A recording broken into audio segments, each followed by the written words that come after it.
ഹരേ കൃഷ്ണ. എല്ലാവർക്കും പ്രണാമം. ശ്രീ രാധാ ഗോവിന്ദ ഇസ്മാൻ മംഗളൂരിന്റെ 18 ദിവസ ഗീതാധ്യയനത്തിലേക്ക് എല്ലാവർക്കും സ്വാഗതം. ഓം അജ്ഞാനതിമിരാന്ധസ്യ ജ്ഞാനാഞ്ജനശലാഖയാ ചക്ഷു ഉന്മിലിതം യേന തസ്മൈ ശ്രീ ഗുരവേ നമഃ. ശ്രീചൈതന്യമനോഭീഷ്ടം സ്ഥാപിതം യേന ഭൂതലേ സ്വയം രൂപ തദാ മഹ്യം ദദാതി സ്വപദാന്തികം. വന്ദേഹം ശ്രീഗുരോ ശ്രീയുതപദകമലം ശ്രീഗുरून् वैष्णवांश्च श्रीरूपं साग्रजातं सहगणा रघुनाथान्वितं संसजीवं साद्वैतं सावधूतं परिजनसहितं कृष्णचैतन्यदेवं श्रीराधाकृष्णपादान् सहगणा ललिता श्रीविशाखान्वितांश्च। हे कृष्णा करुणा सिन्धो दीनबन्धो जगत्पते गोपेश गोपिका कान्ता राधा कान्त नमोऽस्तुते। तप्त काञ्चन गौरांगी राधे वृन्दावनेश्वरी वृषभानुसुते देवी प्रणमामि हरिप्रिये। वाञ्छाकल्पतरुभ्यश्च कृपा सिन्धुभ्य एव च पतितानां पावनेभ्यो वैष्णवेभ्यो नमो नमः। विष्णुपादाय कृष्णपृष्ठाय भूतले श्रीमते भक्तिवेदान्त स्वामिन् इति नामिनि नमस्ते सारस्वते देवे गौरवाणी प्रचारिणे निर्विशेष शून्यवादी पाश्चात्यदेशतारिणे। जय श्री कृष्ण चैतन्य प्रभु नित्यानंद श्री अद्वैत गदाधर श्रीवासादि गौरभक्तवृंद। हरे कृष्ण कृष्ण कृष्ण हरे हरे हरे राम राम राम हरे हरे। हरे कृष्ण. എല്ലാവർക്കും പ്രണാമം.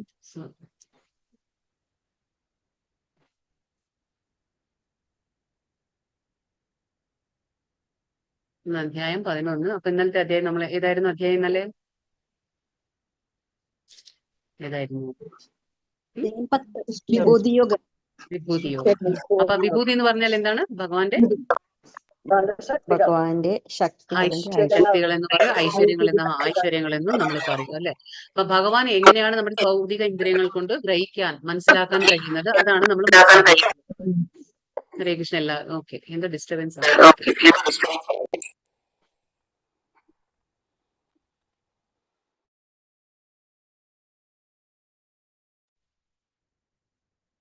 ഇന്നലെ നമ്മൾ അത് മനസ്സിലാക്കി. അപ്പോ ഭഗവാൻ ഇന്നലെ എന്താ പറഞ്ഞു? നമ്മൾ ഇന്നലെ മനസ്സിലാക്കി 10ാമത്തെ അധ്യായത്തില്. മ്യൂട്ട് ചെയ്യണേ, എല്ലാവരും മ്യൂട്ട് ചെയ്യണേ, ഡിസ്റ്റർബൻസ് ആവുന്നുണ്ട്. അപ്പോ ഇന്നലെ 10ാമത്തെ അധ്യായത്തിൽ നമ്മൾ മനസ്സിലാക്കി ചതുശ്ലോകി ഭഗവത്ഗീത. 8ഉം 9ഉം 10ഉം 11ഉം ചതുശ്ലോകി ഭഗവത്ഗീതയാണ്. 8ൽ പറയും നമ്മള് ഭഗവാനും നമ്മളുമായിട്ടുള്ള ബന്ധം മനസ്സിലാക്കും. 9ൽ എന്താണ്? അഭിധേയ. പിന്നെ 10ഉം 11ഉം എന്താണ്? പ്രയോജനം. ഭഗവാൻ നമുക്ക് ആ ബന്ധം മനസ്സിലാക്കി നമ്മൾ ഭക്തിയുത സേവനം അനുഷ്ഠിക്കുമ്പോൾ ഭഗവാൻ എങ്ങനെയാണ് നമ്മളെ സഹായിക്കുന്നത്, അതായത് നമുക്ക് ഭഗവാൻ തരുന്ന ആ പ്രയോജനം നമ്മൾ മനസ്സിലാക്കി. പിന്നെ 10:25 ഭഗവാൻ എന്ത് പറയുന്നു? യജ്ഞാനാം ജപയജ്ഞോസ്മി. ഭഗവാൻ എന്താണ്? യജ്ഞങ്ങളിൽ വെച്ച് ജപയജ്ഞം. കാരണം കലിയുഗ ധർമ്മം എന്താണ്? ഹരേ കൃഷ്ണ മന്ത്രം ജപിക്കുന്നതാണ് കലിയുഗ ധർമ്മം. അപ്പൊ അത് ഭഗവാൻ പറയുന്നു. പിന്നെ ഭഗവാൻ ലാസ്റ്റ് പറയുന്നു ഏകാംശേന സ്ഥിതോ ജഗത്. ഭഗവാന്റെ ഒരു അംശം മാത്രമാണ്, ഈ ചെറിയൊരു അംശം മാത്രമാണ് ഈ മഹാപ്രപഞ്ചത്തിൽ നമ്മൾ എന്താ പറയാ, ഈ കാണുന്ന മഹാപ്രപഞ്ചത്തിലെല്ലാം വ്യാപിച്ചു നിൽക്കുന്നത് എന്താണ്? ഭഗവാന്റെ ഒരു ചെറിയ അംശം മാത്രമാണ്. പിന്നെ നമ്മൾ എങ്ങനെയാണ് 3 വിഷ്ണു രൂപങ്ങൾ വന്നത്, ഭഗവാന്റെ രൂപവിസ്തരണങ്ങളൊക്കെ മനസ്സിലാക്കി. ആദ്യത്തെ രൂപവിസ്തരണം ആരാണ്? ബലരാമൻ. നമ്മൾ പറയും ബലരാമൻ. അപ്പൊ ബലരാമൻ ആദ്യത്തെ രൂപവിസ്തരണമാണ്. അതിൽ നിന്ന് ആദ്യത്തെ ചതുർവ്യൂഹങ്ങൾ വരും. വാസുദേവ, സംകർഷണ, അനിരുദ്ധ, പ്രദ്യുമ്ന. ആ ഫസ്റ്റ് സംകർഷണിൽ നിന്ന് അതായത് നമ്മൾ ആ സംകർഷണ എന്ത് പറയും? മൂലസംകർഷണ എന്ന് പറയും. അവിടെ നിന്ന് വീണ്ടും 2ാമത്തെ ചതുർവ്യൂഹം വരും, നാരായണം വരും. പിന്നെ വീണ്ടും 2ാമത്തെ ചതുർവ്യൂഹത്തിൽ നിന്ന് എന്താ ഉണ്ടാവുക? വീണ്ടും വാസുദേവ, സംകർഷണ, അനിരുദ്ധ, പ്രദ്യുമ്ന. അപ്പൊ 2ാമത്തെ സംകർഷണ എന്താണ്? മഹാസംകർഷണ. അവിടെ നിന്നാണ് എന്താ വരുന്നത്? 3 പുരുഷ രൂപങ്ങൾ, അതായത് വിഷ്ണു രൂപങ്ങൾ. എന്താണ്? കാരണോദക്സായ വിഷ്ണു, ഗർഭോദക്സായ വിഷ്ണു, പിന്നെന്താ പറയാ, നമ്മള് ക്ഷീരോദക്ഷായ വിഷ്ണു. അപ്പൊ ക്ഷീരോദക്ഷായ വിഷ്ണു ആണ് എല്ലാവരുടെ ഹൃദയത്തിൽ പരമാത്മാവായിട്ടുള്ളത്. കാരണോദക്സായ വിഷ്ണുവിനെ നമ്മൾ മഹാവിഷ്ണു എന്ന് പറയും. ഇതൊക്കെയാണ് നമ്മൾ ഇന്നലെ മനസ്സിലാക്കിയത്. അപ്പൊ ഇന്ന് നമുക്ക് അധ്യായം 11 വിശ്വരൂപം. അപ്പൊ ഇന്നലെ ഭഗവാൻ എല്ലാം വിഭൂതികളെ കുറിച്ച് പറഞ്ഞു.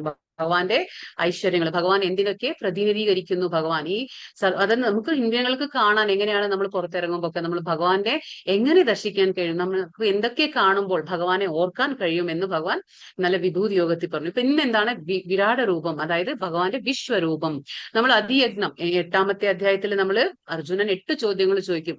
അതിലൊരു ചോദ്യം ഏതായിരുന്നു? അതിയജ്ഞം എന്ന് പറഞ്ഞാൽ എന്ത്? അപ്പൊ അതിയജ്ഞം എന്ന് പറഞ്ഞാൽ ശ്രീകൃഷ്ണ ഭഗവാൻ തന്നെ. പക്ഷെ അതിനു മുന്നേ ചോദിച്ചു അതിദൈവം എന്താന്ന് ചോദിച്ചു. അതിദൈവം എന്താണ്? സൂര്യനും ചന്ദ്രനും ദേവന്മാരും എല്ലാം ഉൾക്കൊള്ളുന്ന ഭഗവാന്റെ വിശ്വരൂപത്തെ നമ്മൾ അതിദൈവം എന്ന് പറയും. അപ്പൊ അതിനെയാണ് ഇപ്പൊ ഭഗവാൻ ഇപ്പൊ കാണിച്ചു കൊടുക്കാൻ പോവാണ്. ഭഗവാന്റെ ആ വിശ്വരൂപം അല്ലെങ്കിൽ വിരാട രൂപം നമുക്ക് ഇതിൽ കാണാൻ പറ്റും. എല്ലാ ദേവന്മാരെ ഉൾക്കൊള്ളുന്നു. ഭഗവാൻ എന്താണ്, ശ്രീകൃഷ്ണൻ എല്ലാ ദേവന്മാരെ ഉൾക്കൊള്ളുന്ന ആ ഒരു വിരാട രൂപത്തെ കാണിച്ചു കൊടുക്കാണ് അർജുനന്. അപ്പൊ ഇതിൽ നിന്ന് നമുക്ക് എന്താ മനസ്സിലാകുന്നത്? നമുക്ക് മനസ്സിലാക്കാൻ പറ്റും ഭഗവാൻ ശ്രീകൃഷ്ണൻ എന്താണ്, അവതാരമല്ല. ഭഗവാൻ എന്താണ്, അവതാരി എന്ന് പറയും. അതെന്തുകൊണ്ടാന്ന് വെച്ചാല് അവതാരി എന്ന് പറഞ്ഞ ഒരു സോഴ്സ്, ഉറവിടം, സ്രോതസ്, ഉത്ഭവസ്ഥാനം ഭഗവാനിൽ നിന്നാണ്. ബാക്കിയുള്ള എല്ലാ അവതാരങ്ങളും വരുന്നത് എവിടുന്നാണ്? ഭഗവാൻ ശ്രീകൃഷ്ണനിൽ നിന്നാണ്. അതുകൊണ്ട് ഭഗവാൻ എന്താണ്, അവതാരമല്ല, അവതാരി. നമ്മൾ സാധാരണയായിട്ട് എങ്ങനെ മനസ്സിലാക്കാം? ഭഗവാൻ വിഷ്ണുവിന്റെ, ശ്രീകൃഷ്ണൻ ഒരു വിഷ്ണുവിന്റെ അവതാരം എന്നാണ് നമ്മൾ തെറ്റിദ്ധരിക്കുക. പക്ഷെ അങ്ങനെയല്ല, ശ്രീകൃഷ്ണനിൽ നിന്നാണ് എല്ലാം വരുന്നത്. നമ്മൾ ഇന്നലെ മനസ്സിലാക്കി എങ്ങനെയാണ് വരുന്നത്. അപ്പൊ ശ്രീകൃഷ്ണനാണ് ഉറവിടം, സ്രോതസ്, എല്ലാ ഉത്ഭവസ്ഥാനം എല്ലാ അവതാരങ്ങൾക്കും. അതപ്പോ നമുക്ക് ഭാഗവതത്തിലും ഇതിനെക്കുറിച്ച് ആദ്യത്തെ സ്കന്ധത്തിലും 3-ാം അധ്യായത്തിൽ 28-ാം ശ്ലോകത്തിലും പറയുന്നു. ഏതേ ചാംശ കലാപുംസ കൃഷ്ണസ്തു ഭഗവാൻ സ്വയം. എന്താ പറയുന്നത്? ഇന്ദ്രാരി വ്യാകുലം ലോകം മൃഡയന്തി യുഗേ യുഗേ. അതായത് കൃഷ്ണനാണ്, കൃഷ്ണസ്തു സ്വയം, ഭഗവാൻ സ്വയം. ഭഗവാനാണ് ആര്?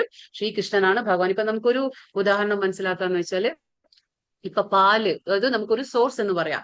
പാലിൽ നിന്ന് നമുക്ക് എന്തെല്ലാം ഉണ്ടാക്കാൻ പറ്റും? നമുക്ക് തൈര് കിട്ടും, നമുക്ക് വെണ്ണ, നമുക്ക് എന്താ പറയാ പനീർ, നെയ്യ്, ഇങ്ങനെയുള്ള പലതും എവിടുന്നാ വരുന്നത്? പാലിൽ നിന്നല്ലേ. അപ്പൊ പാൽ എന്താണ്? ഇതെല്ലാം എന്താ പറയാ ബൈ പ്രോഡക്ട്സ് എന്ന് നമ്മൾ പറയും. തൈര്, വെണ്ണ, നെയ്യ്, പനീർ, ഇതൊക്കെ. അപ്പൊ ഇതൊക്കെ വരുന്നത് എവിടുന്നാണ്? പാലിൽ നിന്നാണ്. അപ്പൊ പാലാണ് സോഴ്സ് അല്ലെ, ആ ഉറവിടം, സ്രോതസ്. അതേപോലെ ഭഗവാൻ ശ്രീകൃഷ്ണനാണ് ഉറവിടം. എല്ലാ അവതാരങ്ങൾക്കും ഉറവിടമാരാണ്? ഭഗവാനാണ്. അതിപ്പോ നമുക്ക് ഇപ്പൊ മനസ്സിലാക്കാം. ഇത് ഭഗവാൻ ഈ അധ്യായത്തില് നമുക്കത് മനസ്സിലാക്കി തരും. എങ്ങനെയാണ് ഭഗവാന് നമുക്ക് അവതാരിയാണ്, അവതാരമല്ല എന്ന് മനസ്സിലാക്കാൻ പറ്റും. അർജുന ഉവാച മദനുഗ്രഹായ പരമം ഗുഹ്യമധ്യാത്മ സംഗീതം യത്വയോക്തം വചസ്തേന മോഹോയം വിഗതോ മമ. അർജുനൻ പറയുന്നു, എന്താ പറയുന്നത്? പരമഗുഹ്യങ്ങളായ ആധ്യാത്മിക വിഷയങ്ങളെ കുറിച്ച് അങ്ങ് എനിക്ക് ദയാപൂർവം നൽകിയ ഉപദേശങ്ങൾ കേട്ടതിനാൽ എന്റെ വ്യാമോഹങ്ങൾ ഇപ്പോൾ തീർന്നിരിക്കുന്നു. അപ്പോ ഇവിടെ ഒരു വാക്ക് ഉപയോഗിക്കുന്നത്, എന്താ പറയുന്നത്? ദയാപൂർവം. അപ്പൊ ഭഗവാന്റെ കാര്യങ്ങൾ, ആധ്യാത്മിക കാര്യങ്ങൾ, അത് ലൗകികമായിട്ടുള്ള കാര്യങ്ങളല്ല. അപ്പൊ ആധ്യാത്മിക വിഷയങ്ങളെ കുറിച്ച് അങ്ങ് എനിക്ക് ദയാപൂർവം നൽകിയ ഉപദേശം. അപ്പൊ ഭഗവാന്റെ കാര്യങ്ങൾ നമുക്ക് മനസ്സിലാക്കണമെങ്കിൽ എന്താണ്? ഭഗവാന്റെ കരുണ വേണം, ഭഗവാന്റെ കാരുണ്യം ഉണ്ടെങ്കിലേ നമുക്ക് ഭഗവാന്റെ കാര്യങ്ങളൊക്കെ മനസ്സിലാക്കാൻ പറ്റൂ. അപ്പൊ അർജുനൻ പറയാണ്, ഇപ്പൊ അങ്ങ് പറഞ്ഞ ആ ഉപദേശങ്ങളൊക്കെ ഞാൻ കേട്ടു. എന്താ സംഭവിക്കുന്നത്? ആ വ്യാമോഹങ്ങളൊക്കെ എന്റെ തീർന്നിരിക്കുന്നു. അർജുനന്റെ ഇപ്പൊ സംശയങ്ങളൊക്കെ നീങ്ങി അർജുനൻ ഇപ്പൊ ഒരു ബോധോദയം ഉണ്ടായിരിക്കുകയാണ്. അതാണ് ഇവിടെ പറയുന്നത്. അർജുനൻ, ഭഗവാൻ ഓരോന്നും പറഞ്ഞു കൊടുക്കാണല്ലോ, ഉപദേശങ്ങളാണല്ലോ കൊടുക്കുന്നത് ഭഗവാൻ. അപ്പൊ ഇപ്പൊ എന്താ പറയുന്നത്? ഏവമേതദ് യഥാർത്ഥത്വം ആത്മാനം പരമേശ്വര ദൃഷ്ടുമിച്ഛാമി തേ രൂപം ഐശ്വരം പുരുഷോത്തമ. ഭഗവാൻ എന്താ വിളിക്കുന്നത്? പുരുഷോത്തമ. എന്താണ് പുരുഷോത്തമ എന്ന് പറഞ്ഞാൽ? ഭഗവാൻ ശ്രീകൃഷ്ണൻ എന്തുകൊണ്ട് പുരുഷോത്തമ വിളിക്കും? ഭഗവാൻ പുരുഷന്മാരിൽ ഉത്തമനായതാണ് ശ്രീകൃഷ്ണ ഭഗവാൻ. അതുകൊണ്ട് പുരുഷോത്തമ എന്ന് വിളിക്കുന്നു. ഹേ പരമ്പൊരുളെ, അങ്ങ് തന്നെ സ്വയം വിവരിച്ചതുപോലെയുള്ള അവിടുത്തെ യഥാർത്ഥമായ സ്ഥിതിയിൽ ഞാൻ അങ്ങയെ എന്റെ മുന്നിൽ ഇപ്പോ കാണുന്നുവെങ്കിലും ഈ വിശ്വാവിഷ്കാരത്തിലെങ്ങും അങ്ങ് ഉൾച്ചേർന്ന് നിൽക്കുന്നത് എങ്ങനെ എന്ന് കാണാൻ എനിക്ക് ആഗ്രഹമുണ്ട്. അങ്ങയുടെ ആ രൂപം എനിക്ക് കാണണം. ഇപ്പൊ ഭഗവാൻ പറയുന്നു, ഭഗവാനോട് അർജുനൻ പറയാണ്, ഇപ്പൊ എന്റെ മുന്നിൽ ഭഗവാൻ എങ്ങനെ നിൽക്കുന്നു? യഥാർത്ഥമായ ഭഗവാന്റെ യഥാർത്ഥ സ്ഥിതിയിൽ ഭഗവാൻ നിൽക്കുന്നു. ഏതാണ് യഥാർത്ഥ സ്ഥിതി? ഇരു കൈകളോട് കൂടിയ, അതായത് ദ്വിഭുജാധാരിയായിട്ട് ശ്രീകൃഷ്ണ ഭഗവാൻ അർജുനന്റെ മുന്നിൽ നിൽക്കാണ്. അത് യഥാർത്ഥ സ്ഥിതിയാണ് ഭഗവാന്റെ. പക്ഷെ അർജുനൻ പറയാണ്, ഇപ്പൊ ഇന്നലെ വിഭൂതികളെയൊക്കെ പറഞ്ഞു, ആ വിഭൂതികളൊക്കെ അതൊക്കെ എങ്ങനെയാണ് ഈ ഭഗവാനിൽ നിറഞ്ഞു നിൽക്കുന്നത്? ഭഗവാൻ എങ്ങനെയാണ് ഈ പ്രപഞ്ചമെമ്പാടും എങ്ങനെയാണ് ഭഗവാൻ വ്യാപിച്ചു നിൽക്കുന്നത്? ആ രൂപം എനിക്കൊന്ന് കാണണം. അതായത് വിശ്വരൂപം, ആ വിശ്വരൂപം, വിരാട രൂപം എനിക്കിപ്പോ ഒന്ന് കാണാൻ ആഗ്രഹമുണ്ടെന്ന് ഇവിടെ പറയണ അർജുനൻ. പക്ഷെ അർജുനന് കാണാൻ ആഗ്രഹമില്ല. കാരണം അർജുനൻ ആരാണ്? ഭഗവാന്റെ ഭക്തനാണ്. സാധാരണയായിട്ട് ഭഗവാന്റെ ഭക്തന്മാർക്ക് ഭഗവാന്റെ ഈ വിരാട രൂപം അല്ലെങ്കിൽ വിശ്വരൂപത്തിലൊന്നും ആകർഷണം തോന്നില്ല. കാരണം അത് ഇഷ്ടപ്പെടില്ല. അവർക്ക് എപ്പോഴും ഭഗവാനെ ഇരു കൈകളോട് കൂടിയ ദ്വിഭുജാധാരിയായ കൃഷ്ണന്റെ രൂപത്തിലാണ് അവർക്ക് എപ്പോഴും ഇഷ്ടം. പക്ഷെ ഇത് അർജുനൻ ചോദിക്കുന്ന ഒരു കാരണം എന്താന്ന് വെച്ചാല്, അത് ഭാവിയിൽ ജനങ്ങൾ ഒരിക്കലും പറയാൻ പാടില്ല ഞാൻ അവതാര പുരുഷനാണെന്നും അവർ അവകാശപ്പെടാൻ പാടില്ല. അതുകൊണ്ടാണ് ഇതൊരു മാനദണ്ഡമായിരിക്കട്ടെ, ഭാവിയിൽ വരുന്ന ജനങ്ങൾക്ക് ഇതൊരു മാനദണ്ഡമായിരിക്കട്ടെ. കാരണം ഭഗവാൻ ശ്രീകൃഷ്ണന് മാത്രമാണ് വിശ്വരൂപം കാണിക്കാൻ കഴിയുള്ളൂ, ബാക്കി ആർക്കും കഴിയില്ല എന്നുള്ളത് അത് സ്ഥിരീകരിക്കാൻ വേണ്ടിയിട്ടാണ് അത് മറ്റുള്ള സാമാന്യ ജനങ്ങൾക്ക് അത് മനസ്സിലാക്കി കൊടുക്കാനും ബോധ്യപ്പെടുത്താനായിരുന്നു. കാരണം ഭഗവാൻ സാധാരണയായിട്ട് മനുഷ്യരൂപത്തിൽ അവതരിക്കുമ്പോൾ ജനങ്ങൾ എന്ത് വിചാരിക്കും? തെറ്റിദ്ധരിക്കും, ഭഗവാനെ ഒരു മനുഷ്യനായി കാണും. അത് ഭഗവാൻ 9-ാം അധ്യായത്തിൽ പറയുന്നുണ്ട് അല്ലെ, അവജാനന്തി മാം മൂഢ മാനുഷീം തനും ആശ്രിതാഹ. ഞാൻ മനുഷ്യരൂപത്തിൽ വരുമ്പോ വിഡ്ഢികൾക്ക് എന്നെ മനസ്സിലാകില്ല. കാരണം എന്താ? ഭഗവാൻ അതും പറയുന്നുണ്ട് 7-ാം അധ്യായത്തില്, മൂഢോയം നാഭിജാനാതി യോഗമായ സമാവൃത. ഭഗവാൻ പറയുന്നുണ്ടല്ലോ, എന്റെ അന്തരംഗ ശക്തിയായ യോഗമായ എന്ത് ചെയ്യുന്നു? മറച്ചു പിടിക്കുകയാണ് എന്നെ അവരിൽ നിന്ന്. അതുകൊണ്ട് അവർക്ക് എന്നെ കാണാൻ കഴിയില്ല, സാധിക്കില്ല. പക്ഷെ അവരെന്ത് വിചാരിക്കും? ഭഗവാൻ ഒരു സാധാരണ മനുഷ്യനെ പോലെ കാണും. അപ്പൊ ആ തെറ്റിദ്ധാരണകളൊക്കെ മാറ്റിക്കൊടുക്കാൻ, ആ വിശ്വാസം ഇല്ലാത്തതൊക്കെ മാറ്റി കൊടുക്കാൻ, ഭഗവാൻ പറയുന്ന കാര്യങ്ങൾ സത്യമാണെന്ന് ബോധ്യപ്പെടുത്തി കൊടുക്കാനാണ് ഈ അർജുനൻ ആവശ്യപ്പെടുന്നത്. ഇപ്പൊ അത് ഭഗവാൻ കാണിച്ചു കൊടുക്കും. ശ്രീ ഭഗവാനുവാച, ഭഗവാൻ പറയാണ്, പശ്യമേ പാർത്ഥ രൂപാണി ശതശോധ സഹസ്രശഃ നാനാവിധാനി ദിവ്യാനി വർണ്ണാകൃതാനി ച. ഭഗവാൻ പറയുന്നു, കൃതീനി ച. പരമദിവ്യോത്തമ പുരുഷൻ പറഞ്ഞു, പ്രിയപ്പെട്ട അർജുന, പല വർണ്ണങ്ങളിലും പല ആകൃതികളിലും ഉള്ള എന്റെ 1000 ദിവ്യ രൂപങ്ങൾ ഇപ്പോ നീ കണ്ടുകൊള്ളൂ. അപ്പൊ ഭഗവാൻ ഒരു രൂപമല്ല, ഭഗവാൻ ഇപ്പൊ എത്ര കാണിച്ചു കൊടുക്കാൻ പോകുന്നത്? 1000 രൂപങ്ങൾ ഇപ്പോ കാണിച്ചു തരാമെന്ന് ഭഗവാൻ പറയാണ്.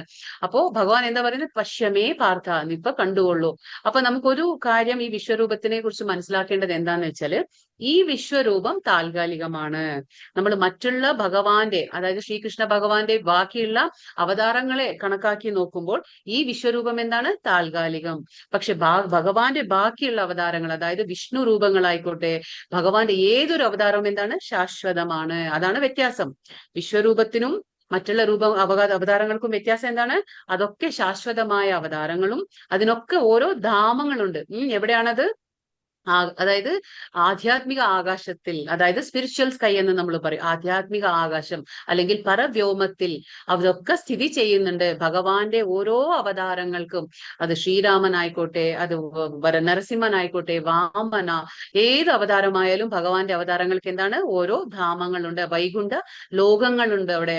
പക്ഷേ ഈ വിശ്വരൂപത്തിന് ഒരു ധാമമില്ല. വിശ്വരൂപം താൽക്കാലികമാണ്, ഇത് ശാശ്വത രൂപം അല്ല. അത് നമ്മൾ മനസ്സിലാക്കണം.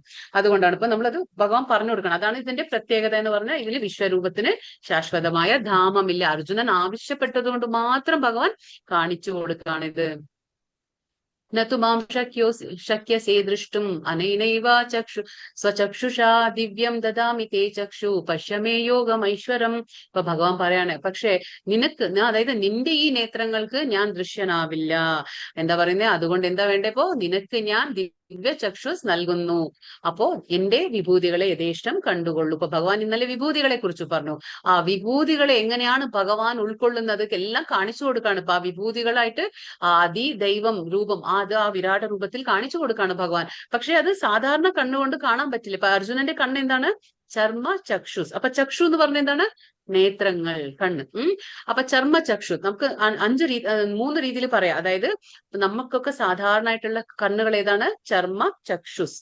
പക്ഷേ ശാസ്ത്ര ചക്ഷുസ് അതുകൊണ്ട്, പിന്നെ ദിവ്യ ചക്ഷു, പിന്നെ പ്രേമ ചക്ഷു. ഈ രീതിയിൽ ചക്ഷു എന്ന് പറഞ്ഞ നേത്രങ്ങളുണ്ട്. അപ്പൊ ചർമ്മ ചക്ഷു എന്ന് പറഞ്ഞാൽ സാധാരണ ഇപ്പൊ നമ്മുടെ കണ്ണുകൾക്ക് എന്തൊക്കെ കാണാൻ പറ്റും അത്. പക്ഷേ ശാസ്ത്ര ചക്ഷുസ് എന്ന് പറഞ്ഞാൽ നമുക്കിപ്പോ ഭഗവത്ഗീതയിലൂടെ അല്ലെങ്കിൽ ഭാഗവതത്തിലൂടെ, നമുക്ക് ശാസ്ത്രങ്ങളിലൂടെ ഭഗവാനെ, ഗുരുവിലൂടെ നമുക്ക് ഭഗവാനെ മനസ്സിലാക്കാൻ കഴിയുന്നത് എന്താണ്? ശാസ്ത്ര ചക്ഷു. അത് ശാസ്ത്രത്തിലൂടെ നമ്മൾ മനസ്സിലാക്കാണ്. പിന്നെ എന്താണ്? ദിവ്യ ചക്ഷു. ദിവ്യ ചക്ഷു എന്ന് പറഞ്ഞാൽ ഇപ്പൊ ഭഗവാൻ അർജുനനോട് പറയുന്നുണ്ട്, നിനക്ക് ഞാൻ ദിവ്യ ചക്ഷു നൽകുന്നുണ്ട്. അതായത് ഭഗവാന്റെ ആ ദിവ്യമായ രൂപത്തെ കാണാൻ നമുക്ക് ദിവ്യ നേത്രങ്ങൾ വേണം. ഈ സാധാരണ നേത്രങ്ങൾക്ക് സാധിക്കില്ല. അതുകൊണ്ട് ഭഗവാൻ ദിവ്യനേത്രം തരാണ്.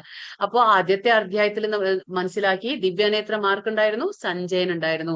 അത് വേദവ്യാസർ ദിവ്യനേത്രം സഞ്ജയന് കൊടുത്തിരുന്നു. അതുകൊണ്ട് എന്താണ്? സഞ്ജയൻ കൊട്ടാരത്തിൽ ഇരുന്നു കൊണ്ട് തന്നെ ആ യുദ്ധക്കളത്തിൽ എന്താണോ നടക്കുന്നത് അതൊക്കെ വീക്ഷിക്കാണ്. അവിടെ കൊട്ടാരത്തിൽ ഇരുന്നു കൊണ്ട് ധൃതരാഷ്ട്രർക്ക് എല്ലാം പറഞ്ഞു കൊടുക്കാണ്. അപ്പൊ അങ്ങനെയാണ് ദിവ്യ നേത്രങ്ങൾ വ്യാസദേവർ കൊടുത്തു. ആർക്ക്? ശിഷ്യനായ സഞ്ജയന്. അപ്പൊ അതേപോലെ ഇവിടെ അർജുനന് ഭഗവാൻ ദിവ്യ നേത്രങ്ങൾ കൊടുക്കാണ്. കാരണം ഭഗവാന്റെ ഈ വിശ്വരൂപം കാണാൻ നമ്മുടെ സാധാരണ കണ്ണുകൾക്ക് സാധിക്കില്ല.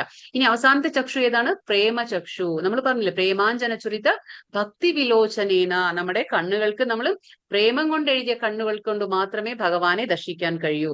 അപ്പൊ അത് പ്രേമചക്ഷു. അപ്പോ അത് സാധാരണ ചർമ്മചക്ഷു, ശാസ്ത്രചക്ഷു, ദിവ്യചക്ഷു, പ്രേമചക്ഷു, ഇങ്ങനെയുള്ള നേത്രങ്ങളാണ് നമുക്ക്. ഓരോ നേത്രങ്ങൾ. അപ്പൊ ഇവിടെ എന്താ കാണുന്ന ചിത്രത്തില്, ഇവിടെ നമുക്ക് ടെലിസ്കോപ്പ്, മൈക്രോസ്കോപ്പ് കാണുന്നുണ്ട്. അതായത് നമുക്ക് അതിസൂക്ഷ്മമായ സംഭവങ്ങളെ കാണാൻ പറ്റില്ല. അതെന്താണ്? അപ്പൊ നമ്മുടെ കണ്ണുകൾക്കൊരു ലിമിറ്റേഷൻ ഉണ്ട്, പരിമിതി ഉണ്ട്. അതുകൊണ്ട് എന്താണ്, പരിമിതി ഉള്ളത് കൊണ്ട് നമുക്ക് വളരെ ചെറുതായ സൂക്ഷ്മമായ സംഭവങ്ങളെ നമുക്ക് കാണാൻ കഴിയില്ല. അതുകൊണ്ട് നമുക്ക് മൈക്രോസ്കോപ്പിന്റെ ആവശ്യം വരുന്നു. അതേപോലെ വിദൂരത്തുള്ള, അതായത് ഒരുപാട് അകലെയുള്ള ദൂരത്തുള്ള ആ സംഭവങ്ങളെ കാണാൻ നമുക്ക് എന്താണ്, ടെലിസ്കോപ്പിന്റെ ആവശ്യം വരുന്നു. അപ്പൊ ഇതിൽ നിന്ന് എന്താ മനസ്സിലാവുന്നത്? നമ്മുടെ ചർമ്മചക്ഷു, നമ്മുടെ ചർമ്മനേത്രങ്ങൾ, അതിനെന്താണ്, ഒരുപാട് പരിമിതികളുണ്ട്, ലിമിറ്റേഷൻ ഉണ്ടെന്ന് നമുക്ക് മനസ്സിലാക്കാൻ പറ്റും. ഇപ്പൊ ഇവിടെ ഈ ചിത്രത്തിൽ അത് നമുക്ക് ഇല്യൂഷൻ എന്ന് പറയുന്നു. ഇപ്പൊ നമുക്ക് ഇല്യൂഷൻ പോലെ, അതായത് ചിത്രം എന്താ കാണുന്നത്, നമുക്ക് അതിങ്ങനെ മൂവ് ആവുന്ന പോലെ തോന്നുന്നു അല്ലെ. ഇവിടെ എന്താണ്, കണ്ണാടിയിൽ നമുക്കിപ്പോ ഒരു ആപ്പിൾ, കണ്ണാടിയുടെ മുന്നിൽ ഒരു ആപ്പിൾ വെച്ചിട്ടുണ്ട്. പക്ഷെ ആ ആപ്പിൾ എങ്ങനെയാണ്, കണ്ണാടിയുടെ മുന്നിൽ കാണുന്ന ഭാഗം എന്താണ്, നമുക്കത് പൂർണ്ണമായി കാണാൻ കഴിയുന്നില്ല. അതിന്റെ പുറകുവശത്ത്, അതിന്റെ ബാക്കിൽ എന്താണ് സംഭവിച്ചിട്ടുള്ളത് നമുക്ക് മനസ്സിലാക്കാൻ പറ്റില്ല. ബാക്കിൽ എന്താണ്, അത് കട്ട് ചെയ്ത് വെച്ചിരിക്കുകയാണ്, അത് മുറിച്ചു വെച്ചിരിക്കുകയാണ്. പക്ഷെ നമുക്കത് ആ സൈഡ് മിററിൽ നോക്കുമ്പോൾ നമുക്ക് എന്താണ്, അത് അതിന്റെ ഒരു സൈഡ് മാത്രമേ, നമുക്ക് ആപ്പിളിന്റെ ഒരു ഭാഗം മാത്രമേ നമുക്ക് കാണാൻ കഴിയുന്നുള്ളൂ. അപ്പൊ ഇതെന്താ പറയുന്നത്, നമ്മുടെ കണ്ണുകൾക്ക് പൂർണ്ണമായി കാണാൻ സാധിക്കില്ല, അതിനൊരു പരിമിതി, ലിമിറ്റേഷൻ ഉണ്ടെന്നുള്ളത് നമുക്ക് മനസ്സിലാക്കണം. ഉത്തമ ഭക്തൻ എന്താണ്, വിശ്വരൂപ ദർശനം ആഗ്രഹിക്കുന്നില്ല. അർജുനൻ കൃഷ്ണന്റെ പ്രസ്താവനകൾ സാധൂകരിക്കണമായിരുന്നു. അതുകൊണ്ടാണ് ഇപ്പൊ അർജുനന് ആവശ്യമില്ല, ഒരു ഉത്തമ ഭക്തനാണ് അർജുനൻ. അർജുനന് ഇപ്പൊ ഭഗവാന്റെ വിശ്വരൂപം കാണാനൊന്നും ആഗ്രഹമില്ല. പക്ഷെ അത് ഒരു മാനദണ്ഡമായിക്കോട്ടെ, മറ്റുള്ള ജനങ്ങൾക്ക് അവകാശപ്പെടുമല്ലോ, ഞാൻ ഭഗവാന്റെ അംശമാണെന്ന് അവകാശപ്പെടുന്ന ആൾക്കാർക്ക്, അല്ലെങ്കിൽ ഞാൻ സ്വയം അവതാര പുരുഷനാണെന്ന് പറയുന്ന ആൾക്കാർക്ക് ഒരു മാനദണ്ഡമായി ഇരിക്കട്ടെ. പിന്നെന്താണ്, ആ ഭഗവാന്റെ കൃഷ്ണന്റെ പ്രസ്താവനകളൊക്കെ സാധൂകരിക്കാൻ വേണ്ടിയിട്ടാണ് അർജുനൻ ചോദിച്ചത്. അതോടൊപ്പം തന്നെ ഭാവിയിൽ ജനങ്ങൾക്ക് ബോധ്യപ്പെടുത്തുകയും വേണം, താൻ പരമദിവ്യോത്തമ പുരുഷനാണെന്ന് കൃഷ്ണൻ പറഞ്ഞത് വെറും സൈദ്ധാന്തികമായോ ദാർശനികമായോ അല്ല. ഭഗവാൻ എന്തെങ്കിലുമൊക്കെ പറയുന്നത് അത് വെറും വാക്കല്ല, അത് സൈദ്ധാന്തികമായിട്ട് പറയുന്നതല്ല. ഭഗവാൻ അത് കാണിക്കാനുള്ള ആ ശക്തി, ഭഗവാൻ ആ കഴിവുണ്ടെന്നുള്ളത് തെളിയിക്കാനും കൂടിയിട്ടായിരുന്നു. യഥാർത്ഥത്തിൽ അദ്ദേഹം പരമദിവ്യോത്തമ പുരുഷനാണെന്ന് വെളിപ്പെടുത്തുകയും വേണം. അത് ചെയ്യാനായിരുന്നു. എന്താണ്, ശ്രീകൃഷ്ണ ഭഗവാൻ തന്നെയാണ് പരമദിവ്യോത്തമ പുരുഷനാണെന്ന് വെളിപ്പെടുത്തുകയും വേണമായിരുന്നു. അതുകൊണ്ടാണ് അർജുനൻ ഇതൊക്കെ വിശ്വരൂപം കാണണമെന്ന് ആഗ്രഹിക്കുന്നത്. അതവിടെ ശ്ലോകമില്ല, ഞാൻ വായിക്കാം. അപ്പൊ ഈ ദർശനം ഇപ്പൊ അർജുനന്റെ കൂടെ തന്നെ ആരാ കാണുന്നത്, ഇത് സഞ്ജയനും കണ്ടുകൊണ്ടിരിക്കുകയാണ്. സഞ്ജയൻ എവിടെയാണ്, കൊട്ടാരത്തിൽ, അതായത് ധൃതരാഷ്ട്രരുടെ കൂടെ ഇരിക്കുകയാണ്. പക്ഷെ സഞ്ജയൻ ഈ ദൃശ്യങ്ങളൊക്കെ സഞ്ജയനും കാണാണ്, കൊട്ടാരത്തിൽ ഇരുന്നു കൊണ്ട്. കാരണം ദിവ്യ നേത്രങ്ങൾ സഞ്ജയനും ഉണ്ട്. അപ്പൊ ഇപ്പൊ സഞ്ജയൻ പറയാണ്, അനേക ഭക്ത നയനം അനേകാദ്ഭുത ദർശനം അനേക ദിവ്യാഭരണം ദിവ്യാനേകോ ധൃതായുധം ദിവ്യമാല്യാംബധരം ഭരധരം ദിവ്യഗന്ധാനുലേപനം സർവാശ്ചര്യമയം ദേവം അനന്തം വിശ്വതോമുഖം. ഇവിടെ എന്താ പറയുന്ന, രണ്ട് ശ്ലോകങ്ങളാണ്. ആ വിശ്വവ്യാപ്തമായ രൂപത്തിൽ എണ്ണമറ്റ മുഖങ്ങളും കണ്ണുകളും എണ്ണമറ്റ അത്ഭുത ദൃശ്യങ്ങളും അർജുനൻ കണ്ടു. ഇത് പറയുന്നത് ആരാണ്, സഞ്ജയൻ ധൃതരാഷ്ട്രർക്ക് പറഞ്ഞു കൊടുക്കാണ്. എന്തൊക്കെയാ കാണുന്ന അവിടെ, വിശ്വവ്യാപ്തമായ, അതായത് ഈ മഹാപ്രപഞ്ചം മുഴുവനും വ്യാപിച്ചു നിൽക്കുന്ന, നിറഞ്ഞു നിൽക്കുന്ന ഭഗവാന്റെ രൂപത്തിൽ എന്താ കാണുന്നത്, എണ്ണമറ്റ മുഖങ്ങളും കണ്ണുകളും എണ്ണമറ്റ അത്ഭുത ദൃശ്യങ്ങളും അർജുനൻ കാണാണ്. അതോടൊപ്പം തന്നെ സഞ്ജയനും കാണാണ്. അനേക ദിവ്യ ആഭരണങ്ങളാൽ അലങ്കൃതമായ ആ രൂപം അനേക ദിവ്യ ആയുധങ്ങൾ ഉയർത്തിപ്പിടിച്ചിരിക്കുന്നു. അപ്പൊ നമുക്ക് ചിത്രത്തിൽ കാണാം, എന്താണ്, ഭഗവാന്റെ ആ വിശ്വരൂപത്തിൽ എന്താണ്, ഒരുപാട് മുഖങ്ങൾ അല്ലെ, എല്ലാം കൈകളുണ്ട്. അപ്പൊ ഓരോ കൈകളിൽ എന്താണ്, ഭഗവാൻ ആയുധങ്ങളെ ഉയർത്തിപ്പിടിച്ചിരിക്കുന്നു. അപ്പൊ അത് കാണിച്ചു കൊടുക്കാൻ, അത് ഭഗവാൻ കാണിച്ചു കൊടുക്കുമ്പോ സഞ്ജയൻ ധൃതരാഷ്ട്രർക്ക് വർണ്ണിച്ചു കൊടുക്കുകയാണ് എങ്ങനെയൊക്കെയാണ് കാണുന്നത് എന്ന്. ദിവ്യങ്ങളായ പുഷ്പമാല്യങ്ങളും വസ്ത്രങ്ങളും അണിഞ്ഞിരിക്കുന്നു ആര്, ഭഗവാൻ. ദിവ്യങ്ങളായ എന്താ പറയാ, ഗന്ധദ്രവ്യങ്ങൾ ശരീരത്തിൽ പൂശിയിരിക്കുന്നു. അത്ഭുതാവഹവും തേജോമയവും അമേയവും സർവ്വവ്യാപ്തവുമായിരുന്നു ആ രൂപം. അപ്പൊ ഇതെന്താ പറയുന്നത്, ഇവിടെ ആ രൂപത്തെ സഞ്ജയൻ വർണ്ണിച്ചു കൊടുക്കാൻ ആർക്ക്, ധൃതരാഷ്ട്രർക്ക്. അപ്പോ ആ സുഗന്ധ ദ്രവ്യങ്ങളുണ്ട് ശരീരത്തിൽ പുരട്ടിയിരിക്കുന്നു, ഭഗവാൻ പൂശിയിരിക്കുന്നു. അത്ഭുതാവഹവും തേജോമയം, വളരെയധികം പ്രകാശമാണത്. അത്രയും പ്രകാശമുണ്ട് ഭഗവാന്റെ ആ രൂപത്തിന്. അമേയവും, അതിനോടൊപ്പം അത് നമുക്ക് ചിന്തിച്ചെടുക്കാനോ ഊഹിച്ചെടുക്കാനോ അത് അനന്തമാണത് ആ ഒരു രൂപം. അതിനെക്കുറിച്ച് ഇപ്പോ സഞ്ജയൻ പറഞ്ഞു കൊടുക്കണം. ആർക്കോ പറഞ്ഞു കൊടുക്കാണ്, ധൃതരാഷ്ട്രർക്ക് പറഞ്ഞു കൊടുക്കാണ്. ദിവ്യ സൂര്യ സഹസ്രസ്യ ഭവേദ്യുഗപദുത്ഥിത യദി ഭാസദൃശീ സാ സ്യാദ്ഭാസസ്തസ്യ മഹാത്മനഃ. 1000 സൂര്യന്മാർ ഒരേ സമയം ഉദിക്കുകയാണെങ്കിൽ ഉളവാകുന്ന പ്രകാശത്തോട് തുല്യമായിരുന്നു ആ വിശ്വാത്മകമായ ആ ഭഗവത് രൂപത്തിന്റെ പ്രഭാപൂർ. ഇവിടെ ഒരു കമ്പാരിസൺ കൊടുക്കാണ്. എന്താണ്? സഞ്ജയൻ ഇവിടെ ഒരു ഉപമ കൊടുക്കുന്നു. എന്ത് ഉപമ കൊടുക്കാണ്? അതായത് ഭഗവാൻ ഈ വിശ്വരൂപം എങ്ങനെയുണ്ട്? അതിന്റെ ഉപമാണ് 1000 സൂര്യന്മാർ ഒരേ സമയം ഉദിച്ചുയർന്നാൽ എങ്ങനെയായിരിക്കും അതിന്റെ പ്രഭാപൂരം? അതുപോലെയാണ് ഭഗവാന്റെ ഈ വിശ്വരൂപം. ഇതൊരു ഉപമ പറയാണ്. ആര്? സഞ്ജയൻ പറയാണ് ധൃതരാഷ്ട്രരോട്.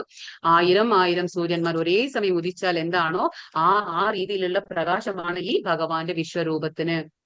ഇപ്പൊ അർജുനൻ പറയാണ്, പശ്യാമി ദേവാംസ്തവ ദേവദേഹേ സർവാംസ്തഥാ ഭൂതവിശേഷ സംഘാൻ ബ്രഹ്മാണമീശാം കമലാസനസ്ഥം ഋഷീശ്ച സർവാൻ പുരകാംശ ദിവ്യാൻ. അർജുനൻ പറയാണ്, കൃഷ്ണ, അവിടുത്തെ ശരീരത്തിൽ സകല ദേവന്മാരെയും മറ്റു സകല ജീവജാലങ്ങളെയും ഞാൻ കാണുന്നു. അപ്പൊ ഇതിൽ നിന്ന് നമുക്ക് മനസ്സിലാക്കാൻ പറ്റും, ശ്രീകൃഷ്ണ ഭഗവാന്റെ ആ ശരീരത്തിൽ കാണിച്ചു കൊടുക്കാണ് എല്ലാ ദേവന്മാരെയും ഉൾക്കൊള്ളുന്നു. അപ്പൊ എല്ലാ ദേവന്മാരും അതിൽ ആ ഭഗവാന്റെ ആ വിശ്വരൂപത്തിൽ കാണിച്ചു കൊടുക്കാണ് ഭഗവാൻ. കൂടാതെ എന്താ പറയുന്നത്? ഇപ്പൊ താമരപ്പൂവിൽ ഇരുന്നരുളുന്ന ആ ബ്രഹ്മദേവനെ കാണുന്നു. ആരെ? ബ്രഹ്മദേവനെ പോലും കാണാണ്. അതുപോലെ ശിവൻ, ഋഷികൾ, ദിവ്യ സർപ്പങ്ങൾ എന്നിവരെയും എല്ലാം കാണിച്ചു കൊടുക്കാണ്. ആരോ? ശ്രീകൃഷ്ണൻ ഭഗവാൻ കാണിച്ചു കൊടുക്കാണ്. ശിവനെ കാണിക്കുന്നു, ദേവന്മാരെ കാണിക്കുന്നു, ബ്രഹ്മാവിനെ കാണിക്കുന്നു, ദിവ്യ സർപ്പഗണങ്ങളെ കാണിക്കുന്നു, ഋഷികളെ കാണിക്കുന്നു. അപ്പൊ എല്ലാവരെയും കാണിച്ചു കൊടുക്കാണ് ഭഗവാൻ. ഇതാണ് വിശ്വരൂപം. നമ്മൾ പറയില്ല, അതാണ് ഭഗവാന്റെ എല്ലാം ഉൾക്കൊള്ളുന്ന ആ രൂപമാണ് ഭഗവാന്റെ. അനേക ബാഹുധര വക്രനേത്രം പശ്യാമി ത്വാം സർവതോ അനന്തരൂപം ന അന്തം ന മധ്യം ന പുനസ്തവാദിം പശ്യാമി വിശ്വേശ്വര വിശ്വരൂപം. വീണ്ടും പറയുന്നു, കിരീടിനം ഗദിനം ചക്രിണം ച തേജോരാശിം സർവതോ ദീപ്തിമന്തം പശ്യാമി ത്വാം ദുർനിരീക്ഷം സമന്താത് ദീപ്താനലാർക്കദ്യുതിം പ്രമേയം.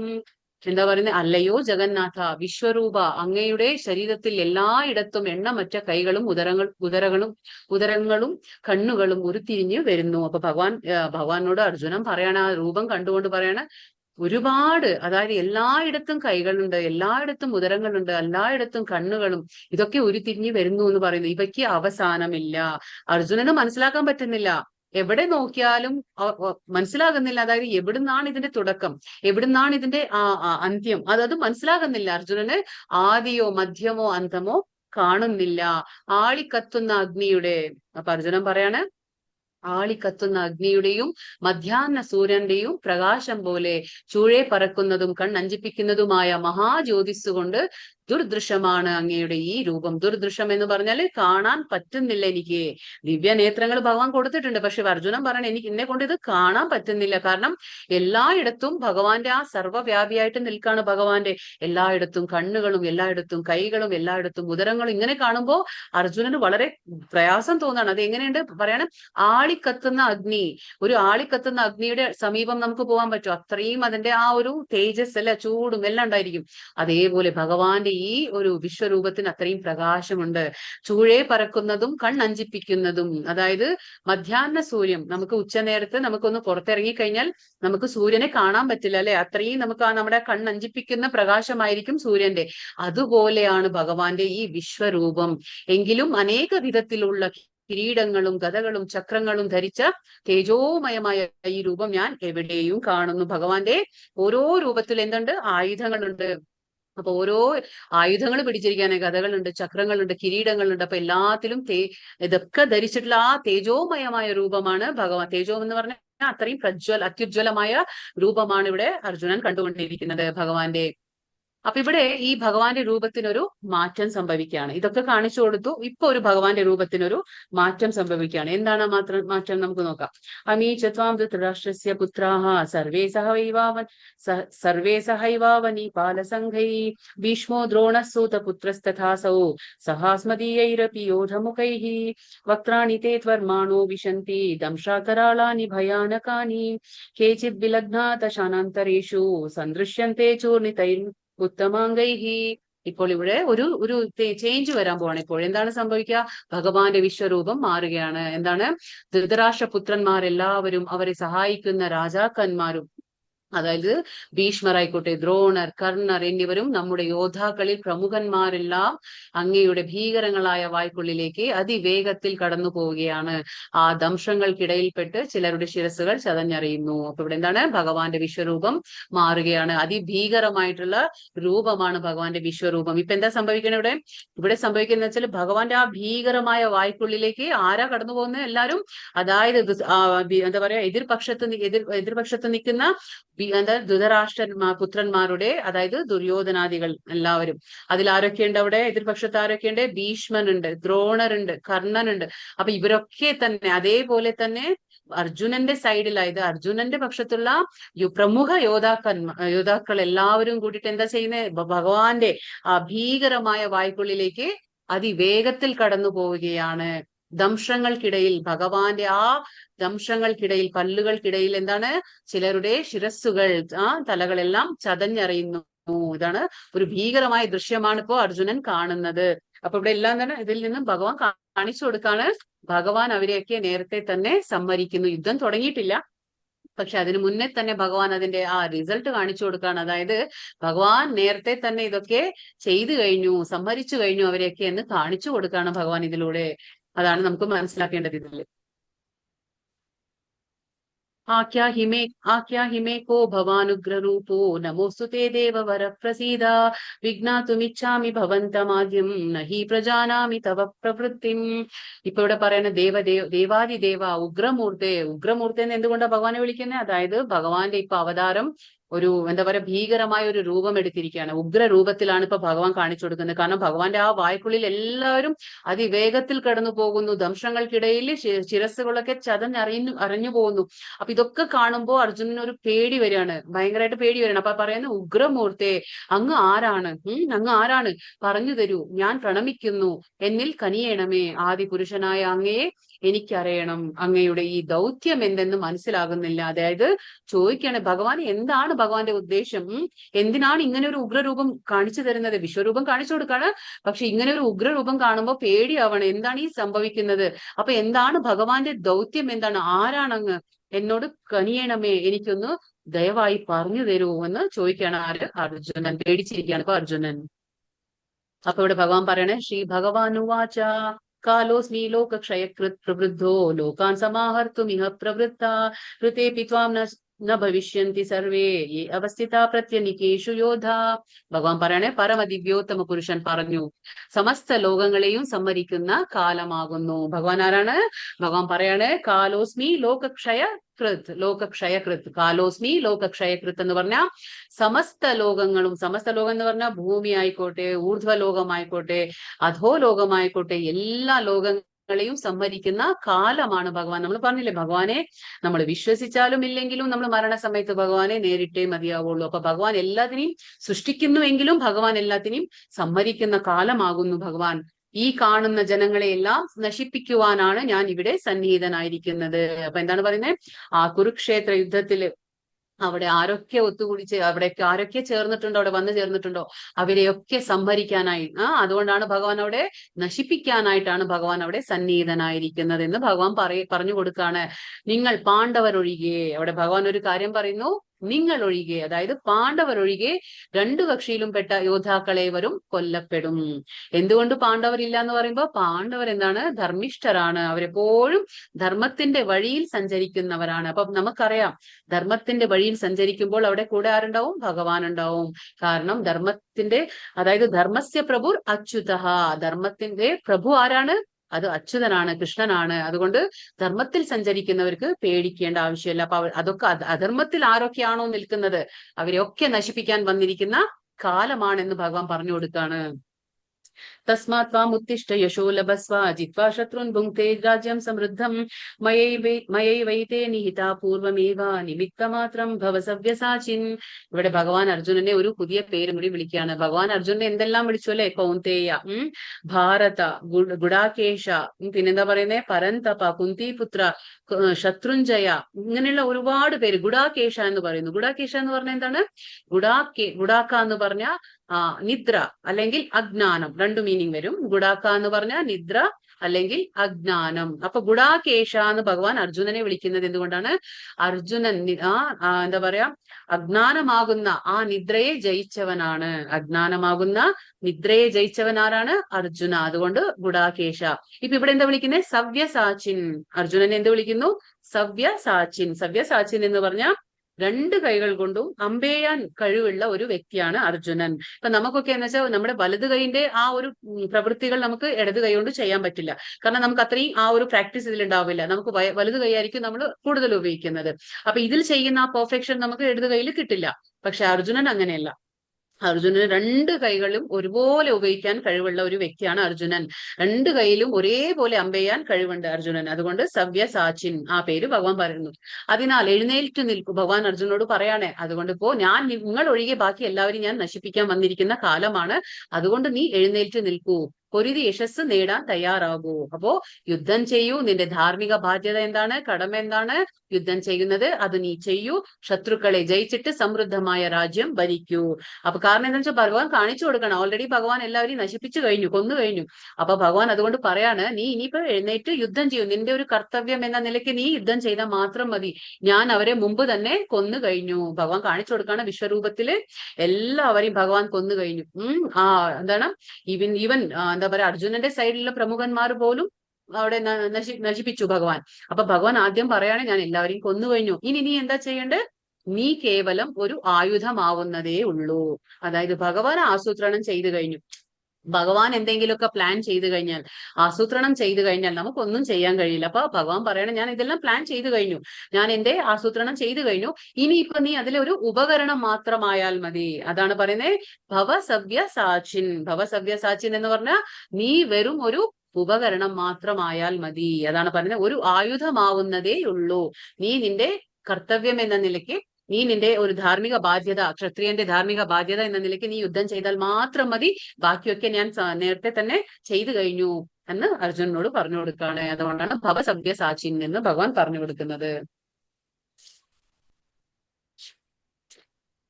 സഖേതി മത്വാ പ്രസവം യുദുക്തം ഹേ കൃഷ്ണ യാദവ ഹേ സഖേതി അജാനതാ മഹിമാനം തവേദം മയാ പ്രമാദാത് പ്രണയേന വാപി യച്ഛാവഹാസാർത്ഥം സത്കൃതോസി വിഹാരശയ്യാസന ഭോജനേഷു ഏകോത വ്യാപ്യച്യുത തത്ക്ഷമ സമക്ഷം തത്ക്ഷാമയേ ത്വാമഹം പ്രമേയം.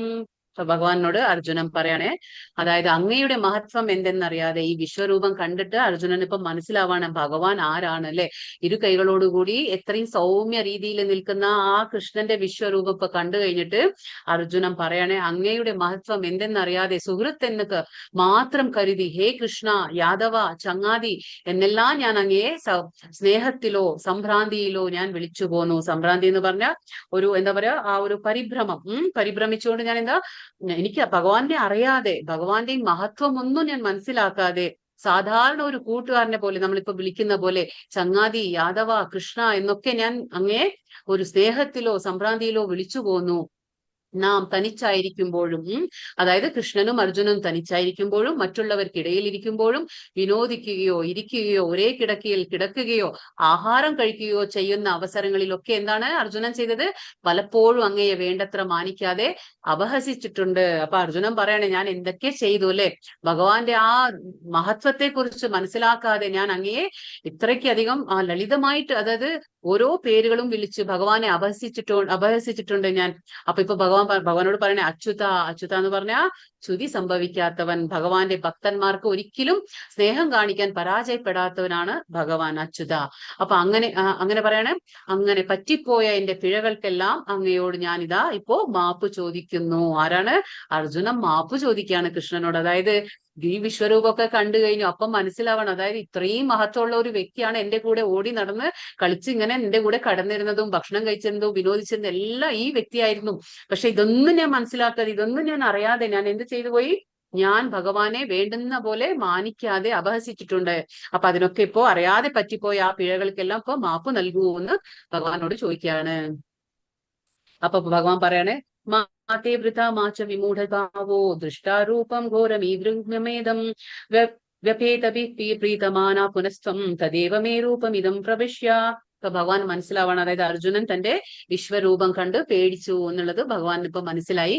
അപ്പൊ പറയാണ്, അർജുനനോട് പറയാണ്, എന്റെ ഈ ബീഭത്സ രൂപം, ഭഗവാന്റെ എത്ര രൂപങ്ങളുണ്ട്, അതായത് ഭഗവാന് രസങ്ങൾ നമ്മൾ പറഞ്ഞു, 5 രസങ്ങള്, പ്രാഥമിക രസങ്ങള്. ടോട്ടൽ ഭഗവാന് എത്രയാണ്? 12 രസങ്ങളുണ്ട് ഭഗവാന്. 12 രസങ്ങളില് ആദ്യത്തെ 5 രസം നമ്മൾ പ്രാഥമിക രസം എന്ന് പറയും. ആദ്യത്തെ 5 രസം പ്രാഥമിക രസം. പിന്നെ വരുന്ന 7 രസം നമ്മൾ ദ്വിതീയ രസങ്ങൾ എന്ന് പറയും. അപ്പൊ പ്രാഥമിക രസങ്ങൾ ഏതൊക്കെയാണ്? ശാന്ത, ദാസ്യ, സഖ്യ, വാത്സല്യ, മാധുര്യ. എന്താണ്? ശാന്ത, ദാസ്യ, സഖ്യ, വാത്സല്യ, മാധുര്യ. ഇതെന്താണ്? പ്രാഥമിക രസങ്ങളാണ്. ഭഗവാന്റെ മറ്റെന്താ പറയാ, ദ്വിതീയ രസങ്ങൾ ഏതൊക്കെയാണ്? വീര്യ, വീരരസം, ഹാസ്യ, ബീഭത്സ, കരുണ, രൗദ്രം, ഭയാനക, അദ്ഭുത, ഇങ്ങനെയുള്ള കാര്യങ്ങൾ എന്താണ്? ഇത് ഭഗവാന്റെ ദ്വിതീയ രസങ്ങൾ എന്ന് നമ്മൾ പറയും. 7 രസങ്ങളാണ് ദ്വിതീയ രസങ്ങൾ. അപ്പൊ ഇതിലെന്താണ്? ഭീഭത്സ രൂപം. ഭഗവാന്റെ ഭീഭത്സ രൂപമാണ് ഇവിടെ ഭഗവാൻ കാണിച്ചു കൊടുത്തത്. അതായത് കാണാൻ പറ്റാത്ത രൂപം. ഭീഭത്സം എന്ന് പറഞ്ഞാൽ നമുക്ക് കാണുമ്പോൾ ഒരു വല്ലാത്തൊരു വികാരം ഉണ്ടാക്കുകയാണ്. അതായത് ഭീഭത്സം, കാണാൻ കഴിയാത്ത ഒരു രൂപമാണ് ഭഗവാന്റെ. അതുകൊണ്ട് ഭീഭത്സ രൂപം. എന്റെ ഈ ഭീഭത്സ രൂപം കണ്ടിട്ട് നീ അസ്വസ്ഥനാവുകയും സംഭ്രാന്തനാവുകയും ചെയ്തു. അത് ഇതോടെ തീരട്ടെ. ഇനി മതി. ഇനി മതി. ഇപ്പത്തെ കണ്ടില്ലേ, നീ ആവശ്യപ്പെട്ടു, ഞാൻ കാണിച്ചു തന്നു, ഇനി മതി, ഇനി നീ പേടിക്കണ്ട. എന്റെ ഭക്തനായ നീ ഇനി സ്വസ്ഥത കൈവരിക്കൂ. ഭഗവാന്റെ ഭക്തനാണ് അർജുനൻ. അതുകൊണ്ട് ഭഗവാൻ പറയാണ്, ഇനി മതി, ഇനി നീ സ്വസ്ഥത കൈവരിക്കൂ. ശാന്ത മനസ്കനായി നിനക്കിപ്പോൾ നീ ആഗ്രഹിക്കുന്ന രൂപം കാണാ. നിന്റെ ഏറ്റവും ഇഷ്ടമുള്ള രൂപം ഞാനിപ്പോ കാണിച്ചു തരാം, വീണ്ടും കാണിച്ചു തരാം എന്ന് ഭഗവാൻ ഇവിടെ പറയാണ് അർജുനനോട്. ഇപ്പൊ വീണ്ടും സഞ്ജയൻ എന്താ പറയുന്നത് ഇവിടെ? സഞ്ജയൻ പറയാണ്, സഞ്ജയ ഉവാച ഇത്യർജുനം വാസുദേവസ്തൂത്വാ സ്വകം രൂപം ദർശയാമാസ ഭൂയഃ ആശ്വാസയാമാസ ച ഭീതമീനം ഭൂത്വാ പുനഃ സൗമ്യ വപുർമഹാത്മാ. ഇങ്ങനെ പറഞ്ഞിട്ട് സഞ്ജയൻ പറയാണ്, ധൃതരാഷ്ട്രോട് പറയാണ്, ഇങ്ങനെ അർജുനനോട് പറഞ്ഞിട്ട് ഭഗവാൻ, അതായത് പരമദിവ്യോത്തമ പുരുഷനായ ശ്രീകൃഷ്ണൻ തന്റെ യഥാർത്ഥമായ ചതുർഭുജ രൂപം കാണിച്ചു. ഭഗവാന്റെ ഈ യഥാർത്ഥമായ രൂപം ഫസ്റ്റ് ഇത് കാണിച്ചു കൊടുത്തു. അർജുനൻ എന്താണ്? വിശ്വരൂപം മാറ്റി ഇപ്പോ ഈ ചതുർഭുജാധാരിയായിട്ട് ശംഖ്, ചക്ര, ഗദ, പദ്മ പിടിച്ച ആ രൂപം അർജുനന് കാണിച്ചു കൊടുത്തു. അപ്പൊ നമുക്കറിയാം, കൃഷ്ണൻ കലിയുഗത്തിൽ എന്താ പറയാ, ദ്വാപര യുഗത്തിൽ അവതരിച്ചപ്പോൾ എവിടെയായിരുന്നു? അതായത് തടവറയിലായിരുന്നു. കംസന്റെ തടവറയിൽ ദേവകി വസുദേവർക്ക് അവതരിച്ചപ്പോൾ കൃഷ്ണൻ ആദ്യം ഈ രൂപത്തിലാണ് അവതരിച്ചത്. അതായത് ചതുർഭുജാധാരിയായിട്ടാണ് അവർക്ക് മുന്നിൽ അവതരിച്ചത്.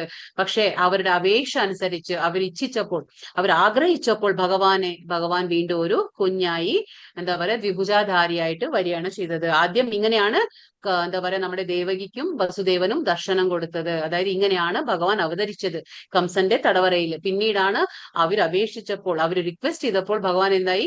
ദ്വിഭുജാധാരിയായ കുഞ്ഞായിട്ട് മാറുകയാണ് ചെയ്തത്. അങ്ങനെയാണ്. അപ്പൊ ഭഗവാൻ പറയണേ, ചതുർഭുജാധാരിയായിട്ട് കാണിച്ചു കൊടുത്തു. വീണ്ടും എന്താണ് ഭഗവാൻ അർജുനന് കാരണം അർജുനൻ സംതൃപ്തി വരുന്നില്ല അർജുനൻ, അല്ലെ?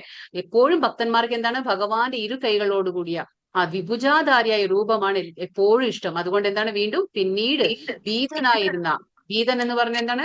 പേടിച്ചിരുന്ന. മ്യൂട്ട് ചെയ്യണേ. ഹരേ കൃഷ്ണ. അപ്പൊ പിന്നീട് എന്താണ് ഭഗവാൻ ചെയ്തത്? ഭീതനായിരുന്ന അർജുനന് ധൈര്യം വരുത്തുവാനായി ഇരു കൈകളോടുകൂടിയ തന്റെ സാധാരണ രൂപം കൈകൊള്ളുകയും ചെയ്തു. അപ്പൊ ഭഗവാന്റെ സാധാരണ രൂപം ഏതാണ്? സാധാരണ രൂപം എന്ന് പറഞ്ഞാൽ ഇരു കൈകളോടുകൂടിയ രൂപമാണ്. അതായത് ദ്വിഭുജാധാരിയായ രൂപമാണ് സാധാരണ രൂപം. അപ്പൊ നമുക്ക് ചിത്രത്തിൽ കാണാം, അല്ലെ? പിന്നെ പുറകുവശത്ത് എന്താണ്? ഭഗവാന്റെ വിഷ്ണു രൂപമാണ്. അത് ചതുർഭുജാധാരിയായിട്ടുള്ള ആ രൂപം കാണിച്ചു കൊടുത്തു. പിന്നീട് എന്താണ്? സ്വാഭാവികമായിട്ടുള്ള, അതായത് ഭഗവാന്റെ നാച്ചുറൽ ആയിട്ടുള്ള ആ ഇരു കൈകളോടുകൂടിയ ആ രൂപമാണ് ഭഗവാൻ വീണ്ടും അർജുനന് കാണിച്ചു കൊടുക്കുന്നത്. ഇതാണ് ഭഗവാന്റെ ഈ യഥാർത്ഥമായ രൂപം. അതായത് ഭഗവാനെ നമ്മൾ സൗമ്യ വപു എന്ന് പറയും. എന്താണ് സൗമ്യ വപു എന്ന് പറഞ്ഞാൽ? അതായത് ഏറ്റവും സുന്ദരമായ ശരീരമാണ്. എന്താണ്? ഏറ്റവും സുന്ദരമായ ശരീരമുള്ളവനാണ് സൗമ്യ വപു. അതാരാണ്? കൃഷ്ണൻ. അപ്പൊ കൃഷ്ണൻ എന്ന് പറഞ്ഞാൽ എന്താണ്? ആ പേരിന്റെ അർത്ഥം സർവ ആകർഷകനാണ്. കൃഷ്ണ എന്ന് പറയുമ്പോ എല്ലാവരെയും ആകർഷിക്കുന്ന ഒരാളാണ് കൃഷ്ണ. അതുകൊണ്ട് സർവ ആകർഷകനാണ് കൃഷ്ണ. നമ്മൾ ഇംഗ്ലീഷിൽ ഓൾ അട്രാക്റ്റീവ് എന്ന് പറയും. അതാണ് കൃഷ്ണ. അപ്പൊ വീണ്ടും നാച്ചുറൽ ആയിട്ട് ഭഗവാൻ ഭക്തന്മാർക്ക് ഇഷ്ടപ്പെടുന്ന ആ രീതിയിൽ ആ രൂപം കാണിച്ചു കൊടുക്കുകയാണ് ചെയ്യുന്നത്. ഭക്ത്യാത്വനന്യ त्वनन्यया शक्या അഹമേവാംബിദോർജുന ജ്ഞാതും ദൃഷ്ടും ച തത്വേന പ്രവേഷ്ടും ച പരന്തപ. പ്രിയപ്പെട്ട അർജുന, എന്നിൽ ഏകാഗ്രമായ ഭക്തി കൊണ്ട് മാത്രമേ എന്നെ ഇപ്പോൾ കാണുന്ന മട്ടിൽ നേരിട്ട് കാണാനും അറിയാനും സാധിക്കുകയുള്ളൂ. അപ്പൊ എന്താ ഭഗവാൻ പറയുന്നത്? ഏകാഗ്രമായ ഭക്തി ഉണ്ടെങ്കിൽ, ഏത് ഈ രൂപത്തിൽ എന്ന് പറഞ്ഞാൽ, ഈ രൂപം എന്ന് പറഞ്ഞ എന്താണ്? ഭഗവാന്റെ ഇരു കൈകളോടുകൂടിയ വിഭുജാധാരിയായ ശ്യാമസുന്ദരനായ രൂപത്തിൽ കാണണമെങ്കിൽ നമുക്ക് എന്തുണ്ടായിരിക്കണം?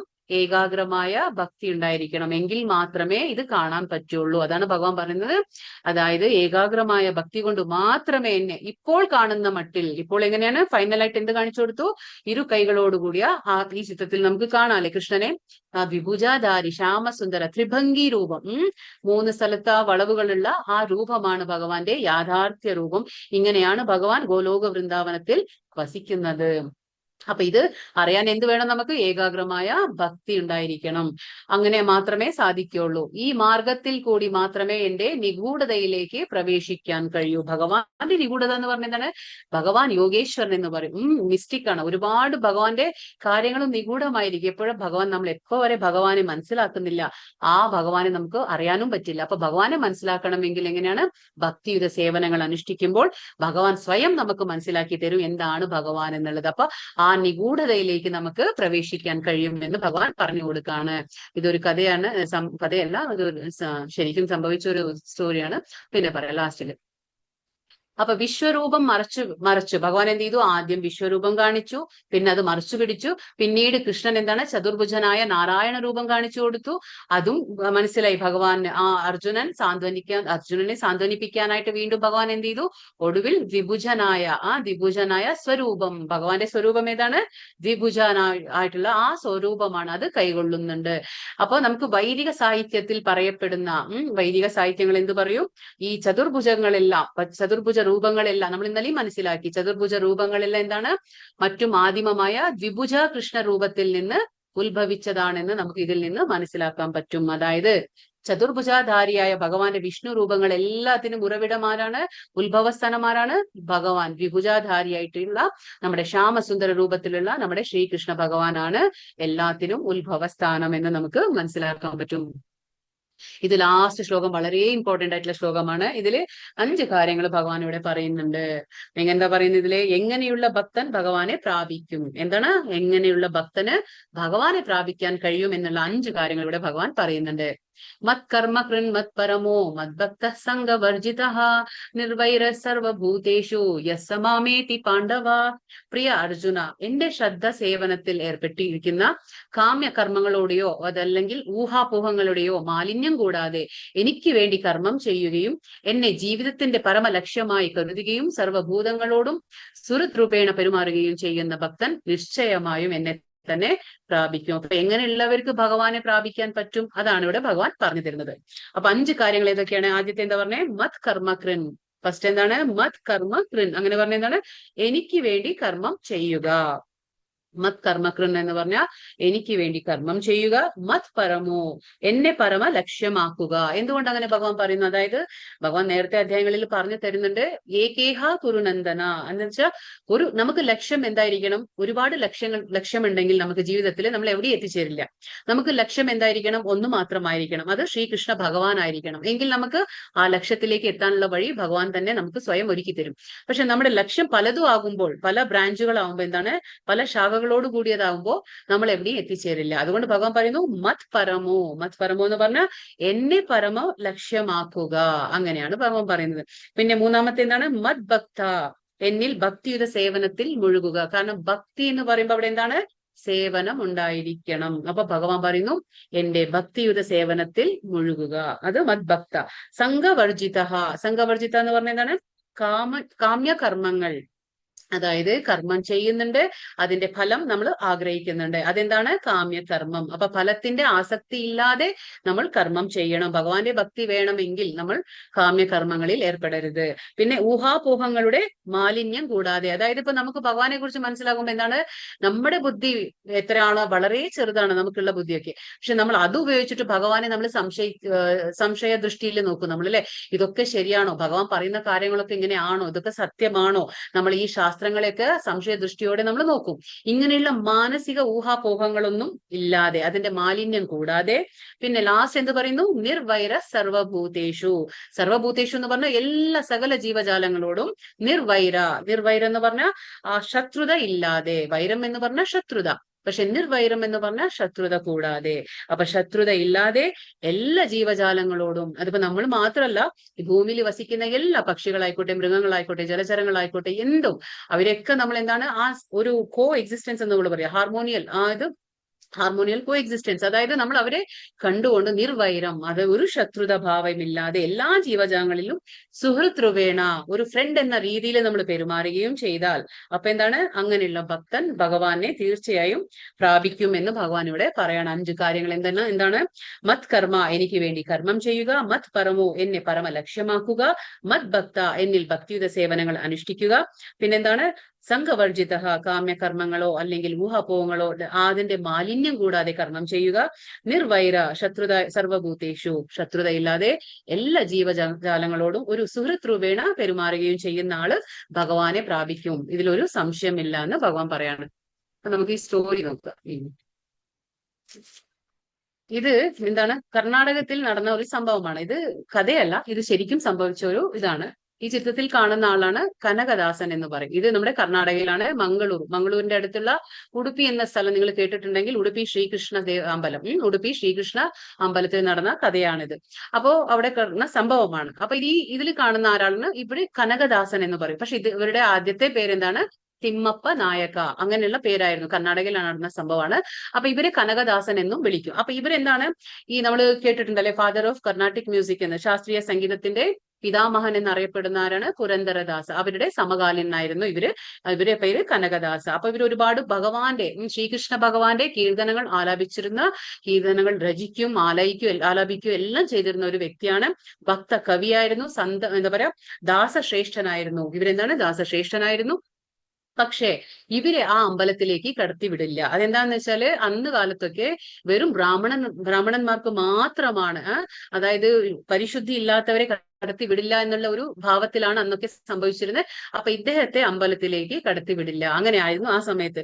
അപ്പൊ ഒരു പ്രാവശ്യം എന്താണ്, ഇവർക്ക് ആഗ്രഹം തോന്നാണ്, ശ്രീകൃഷ്ണനെ ദർശിക്കണം, ഉടുപ്പി ശ്രീകൃഷ്ണനെ എനിക്ക് ഒരു ദർശനം നേടണമെന്ന് ആഗ്രഹിച്ച് അവിടെ ചെല്ലുമ്പോൾ ആ പുരോഹിതന്മാർ എന്താ ചെയ്യുന്നത്? ഇദ്ദേഹത്തെ പടിഞ്ഞാറേ തൂണില്, ഗോപുരത്തെ പടിഞ്ഞാറേ ഗോപുരത്തിലുള്ള ആ തൂണില് കെട്ടിയിട്ടപ്പോ ഇവർക്ക് എന്താണ്, സങ്കടം വരികയാണ്. അതായത് ഭഗവാനെ ഒരു നോക്ക് കാണാൻ പോലും അനുവദിക്കുന്നില്ല എന്നുള്ള ആ ഒരു സങ്കടത്തിൽ, കാരണം വളരെയധികം നല്ലൊരു ഭക്തനായിരുന്നു ഭഗവാന്റെ. അപ്പൊ എന്താ പറയാ, നമ്മൾ താഴ്ന്ന ജാതിക്കാരനായിരുന്നാലും കൃഷ്ണ ഭക്തി അദ്ദേഹത്തെ ഉയർന്ന തലത്തിലേക്ക് എത്തിച്ചു എന്നുള്ളതിന് ഒരു നിദർശനം കൂടിയാണ്. അപ്പൊ ഇദ്ദേഹത്തെ കെട്ടിയിട്ടപ്പോൾ ഇദ്ദേഹത്തിന് ഒരുപാട് സങ്കടം തോന്നാണ്. ഒരുപാട് എന്താ പറയാ, കീർത്തനങ്ങളൊക്കെ ആലപിച്ചിരുന്ന വ്യക്തിയാണ്. അപ്പൊ അതിൽ അവര് പലപ്പോഴും അവരുടെ കീർത്തനങ്ങളിൽ എന്താണ്, ഈ ജാതിയുടെ പേരിൽ നടക്കുന്ന ഒരു എന്താ പറയാ അപമാനങ്ങൾ, അത് അവരുടെ കീർത്തനങ്ങളിൽ പ്രതിധ്വനിക്കാറുണ്ടായിരുന്നു. അപ്പൊ അങ്ങനെ കെട്ടിയിട്ട സമയത്ത് ഇവരെന്താ ചെയ്യുന്നത്? ഇവര് ഭഗവാനെ വിളിക്കുകയാണ്, ശ്രീകൃഷ്ണ ഭഗവാനെ വിളിക്കുകയാണ്. കാരണം എന്താണ്, ഭഗവാൻ എപ്പോഴും ഭഗവാന്റെ ഭക്തന്മാർക്ക് എന്താണ്, ഭഗവാൻ ആ ഭക്തി കാണിക്കാൻ ഒരിക്കലും ഭഗവാൻ പിന്നാക്കല്ല, അല്ലെ, ഒട്ടും ഭഗവാൻ ചിന്തിക്കില്ല. അപ്പൊ ഭഗവാൻ എന്താണ്, ഭഗവാന്റെ ഭക്തന്മാർക്ക് കാണിക്കുന്ന ആ ഭക്തിയുടെ ആ പ്രതികരണം, അതിനെ പ്രകീർത്തിച്ചുകൊണ്ട് ഇവരെന്താണ്, ഒരു പാട്ട് പാടാണ്. അതായത് എന്താണ്, കന്നഡയിൽ പാടാണ്, കന്നഡ ഭാഷയിലാണ് പാടുന്നത്. ബാഗിലന്നു തെരുതു സേവയന്നു കൊടു പ്രഭുവേ എന്ന് പറയും. അതായത് ദയവായി വാതില് തുറക്കൂ, എനിക്ക് അങ്ങയെ സേവനം അനുഷ്ഠിക്കാനുള്ള ഒരു ഭാഗ്യം നൽകൂ എന്നുള്ള പാട്ടൊക്കെ പാടിക്കൊണ്ടിരിക്കുകയാണ്. അപ്പൊ ആ സമയത്ത് എന്താ സംഭവിക്കുന്നതെന്ന് വെച്ചാല്, ഭഗവാൻ ശ്രീകൃഷ്ണ ഈ ചിത്രത്തിൽ കാണുന്ന അതാണ് വിഗ്രഹം, അവിടുത്തെ ഉടുപ്പി ശ്രീകൃഷ്ണ വിഗ്രഹം. അപ്പൊ ഈ വിഗ്രഹം എന്താ ചെയ്യുന്നത്? സ്വയം തിരിയാണ് ചെയ്യുന്നത്. അപ്പൊ അതായത് പടിഞ്ഞാറേ സൈഡിലേക്ക് ഈ വിഗ്രഹം സ്വയം തിരിഞ്ഞ് എന്താ ചെയ്യുന്നത്?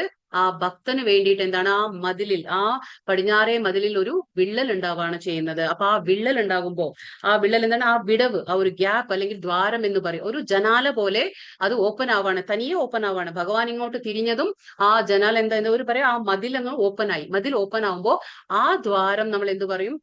കർണാടകയിൽ അവർ പറയുന്നത് കനകന കിണ്ടി. കിണ്ടി എന്ന് പറഞ്ഞ എന്താണ്? കനകന കിണ്ടി എന്ന് എന്തുകൊണ്ട് പറയുന്ന വെച്ചാല്, അതായത് ദ്വാരം, ജനൽ, ഭഗവാൻ സ്വയം ഉണ്ടാക്കി കൊടുത്തതാണ്. അത് ഭഗവാന്റെ ഭക്തന് ദർശിക്കാനായിട്ട്, അതായത് ഭഗവാന്റെ ദർശനം കിട്ടുന്നില്ല ആ ഭക്തന്, അത്രയും എന്താ പറയാ ഉരുകിക്കൊണ്ട്, അതായത് മനസ്സ് ഉരുകി പാടാണ്, ഭഗവാനെ വിളിക്കുകയാണ്. അതുകൊണ്ട് എന്താണ് ഭഗവാൻ ചെയ്തത്? സ്വയം തിരിഞ്ഞു കൊടുത്തു. ആ മതിലൊക്കെ എന്താ പറയാ വിള്ളല് സംഭവിച്ച് ആ ജനാലയിലൂടെ ഭഗവാൻ ദർശനം കൊടുക്കുകയാണ് ചെയ്തത് ഇദ്ദേഹത്തിന്. അപ്പൊ ഇന്നും നമ്മൾ അവിടെ പോയി കഴിഞ്ഞാൽ എന്താണ്, ഉടുപ്പിയിൽ പോയി കഴിഞ്ഞാല് നേരിട്ട് നമുക്ക് ദർശനം കിട്ടില്ല. അതായത് ഭഗവാൻ എങ്ങനെയാണോ ആ പടിഞ്ഞാറേ മതിലിൽ ആ വിള്ളൽ ഉണ്ടാക്കിയത്, ആ ദ്വാരം ഉണ്ടാക്കിയത് സ്വയം, ആ ദ്വാരത്തിലൂടെ അല്ലെങ്കിൽ ആ ജനാലയിലൂടെയാണ് നമുക്ക് ഭഗവാനെ ദർശിക്കാൻ കഴിയുള്ളൂ. അപ്പൊ ഇവിടുത്തെ പ്രതിഷ്ഠ എന്ന് പറഞ്ഞ ശ്രീകൃഷ്ണൻ അതെങ്ങനെയാണ്, കയ്യിൽ എന്താണ് ഒരു മത്ത് എന്ന് പറഞ്ഞതാണ് കടകോൽ എന്ന് പറയും നമ്മൾ. ഈ എന്താ പറയാ നമ്മൾ ഈ എന്താ പറയാ ഒരു മിനിറ്റ്, മത്ത് എന്ന് പറയും. അപ്പൊ ആ വെണ്ണ കടകോൽ, അതന്നെ ആ കടകോൽ, ആ വെണ്ണം കടയുന്ന ആ കടകോൽ പിടിച്ചിരിക്കുന്ന ഒരു രൂപമാണ് നമ്മുടെ അവിടെ ഉടുപ്പിയിലെ കൃഷ്ണന്റെ.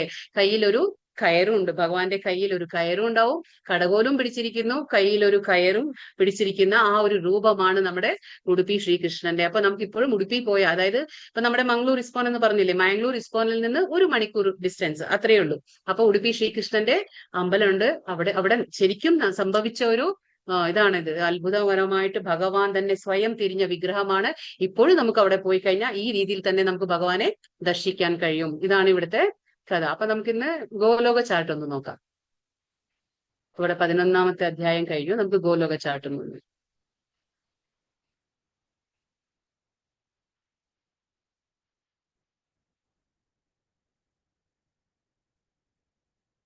കാണുന്നുണ്ടോ? ചാർട്ട് കാണുന്നുണ്ടോ?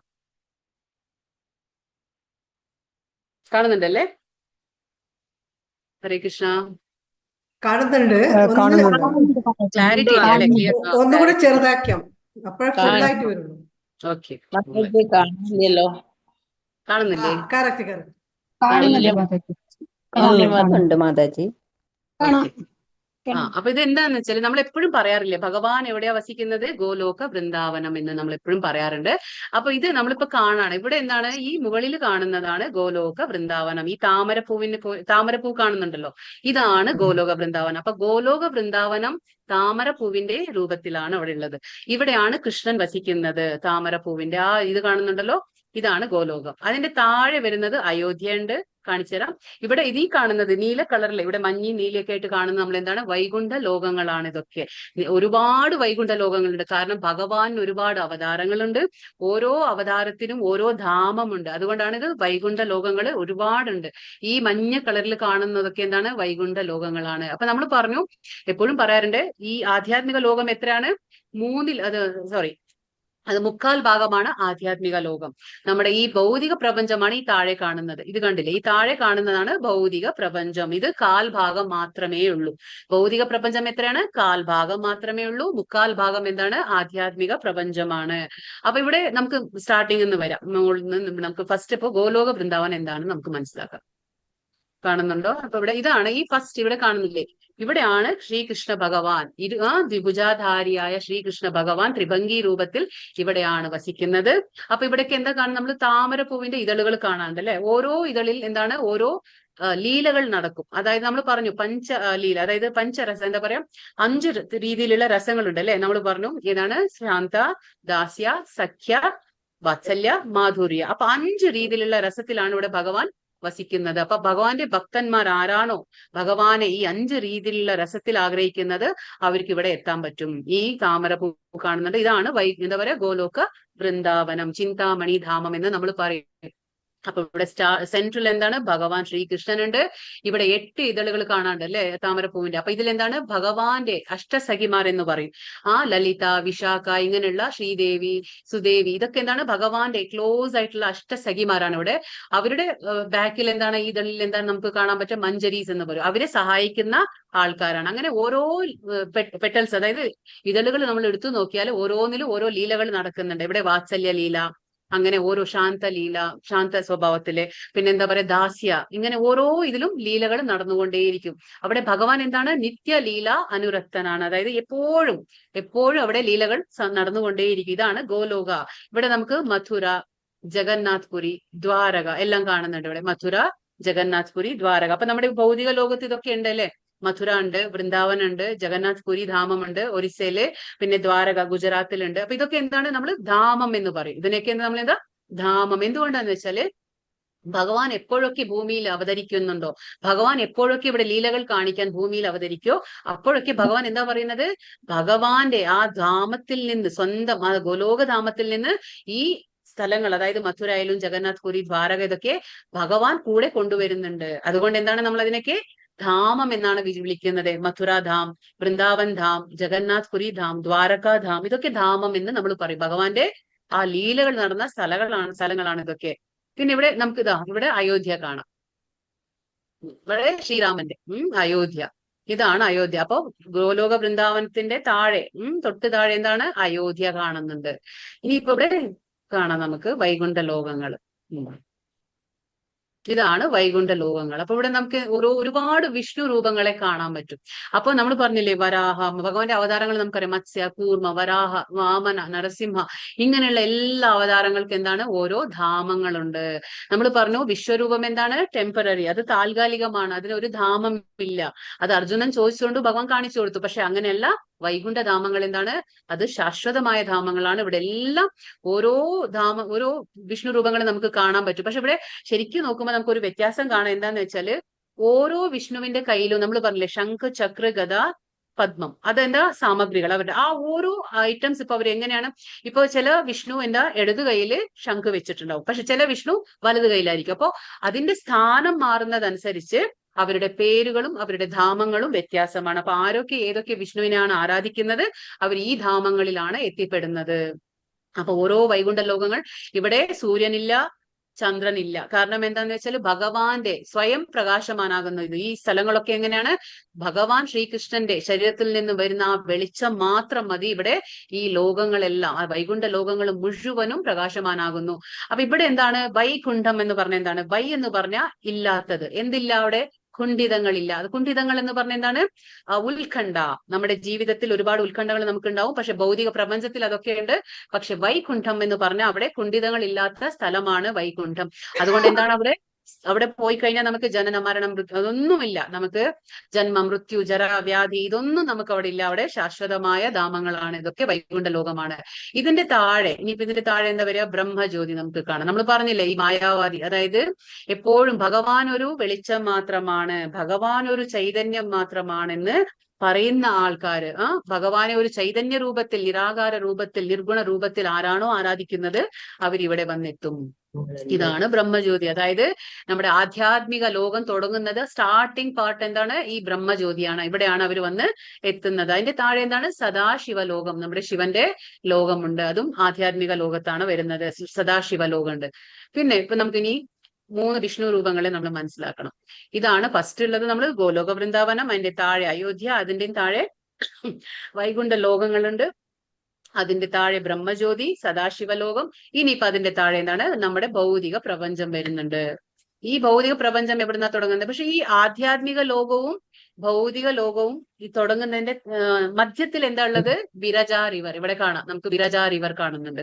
ഇതാണ് കാരണ ഓഷൻ, കാരണ അല്ലെങ്കിൽ വിരജ റിവർ എന്നും പറയും, അതിന് കാരണ ഓഷൻ എന്നും പറയും. അതായത് വിരജ ജലം അല്ലെങ്കിൽ കാരണ ജലം. എന്തുകൊണ്ട് കാരണജലം, കാരണം ഇവിടെ നമ്മൾ കാണുന്നുണ്ട് കാരണോദകശായി വിഷ്ണു ഇവിടെ കിടക്കുന്നുണ്ട്. ഇവിടെ എന്താണ്, കാരണോദകശായി വിധേ ശയിക്കുന്നു. ഏതിലാണ് ശയിക്കുന്നത് ഭഗവാൻ, കാരണോദകശായി വിഷ്ണു ശയിക്കുന്നത് കാരണജലത്തിലാണ്. അപ്പൊ ഈ കാരണജലമാണ് ആധ്യാത്മിക ലോകവും ഭൗതിക ലോകവും തമ്മിലുള്ള ആ ഒരു അതിർത്തി എന്ന് പറയാം നമുക്ക്. ഒരു ബോർഡറാണ് അത് ബോർഡറാണ്. അപ്പൊ ഈ ഭൗതിക ലോകവും ആധ്യാത്മിക ലോകത്തിലും വേർപ്പെടുത്തുന്ന എന്താണ്, ഈ കാരണജലം. അവിടെയാണ് കിടക്കുന്നത് നമ്മുടെ മഹാവിഷ്ണു, കാരണോദകശായി വിഷ്ണു എവിടെ കിടക്കുക, ഈ കാരണ ജലത്തിലാണ് കിടക്കുന്നത്. അപ്പൊ ഇവിടെ രമാദേവി കാണുന്നുണ്ട്. ഈ രമാദേവി ആരാണ്, ലക്ഷ്മി, നമ്മുടെ ആ ലക്ഷ്മിയുടെ ഒരു രൂപമാണ് രമാദേവി.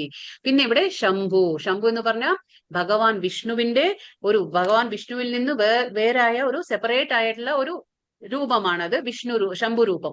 പക്ഷെ ഈ ശംഭു എന്ന് പറയുമ്പോൾ നമ്മളത് വിഷ്ണു തത്വത്തിലും വരുന്നില്ല, അത് നമ്മുടെ എന്താ പറയുക ജീവതത്വത്തിലും വരില്ല. അപ്പൊ അത് ശിവതത്വം എന്ന് പറയും. ഇത് ശിവതത്വത്തിൽ വരുന്നതാണ്. അപ്പോ ജീവഗണങ്ങളുടെ ഇടയിലും വരുന്നില്ല, വിഷ്ണു രൂപത്തിലും വരുന്നില്ല, അത് സെപ്പറേറ്റ് ആയിട്ട് നിൽക്കുന്നതാണ് ഈ ശംഭു.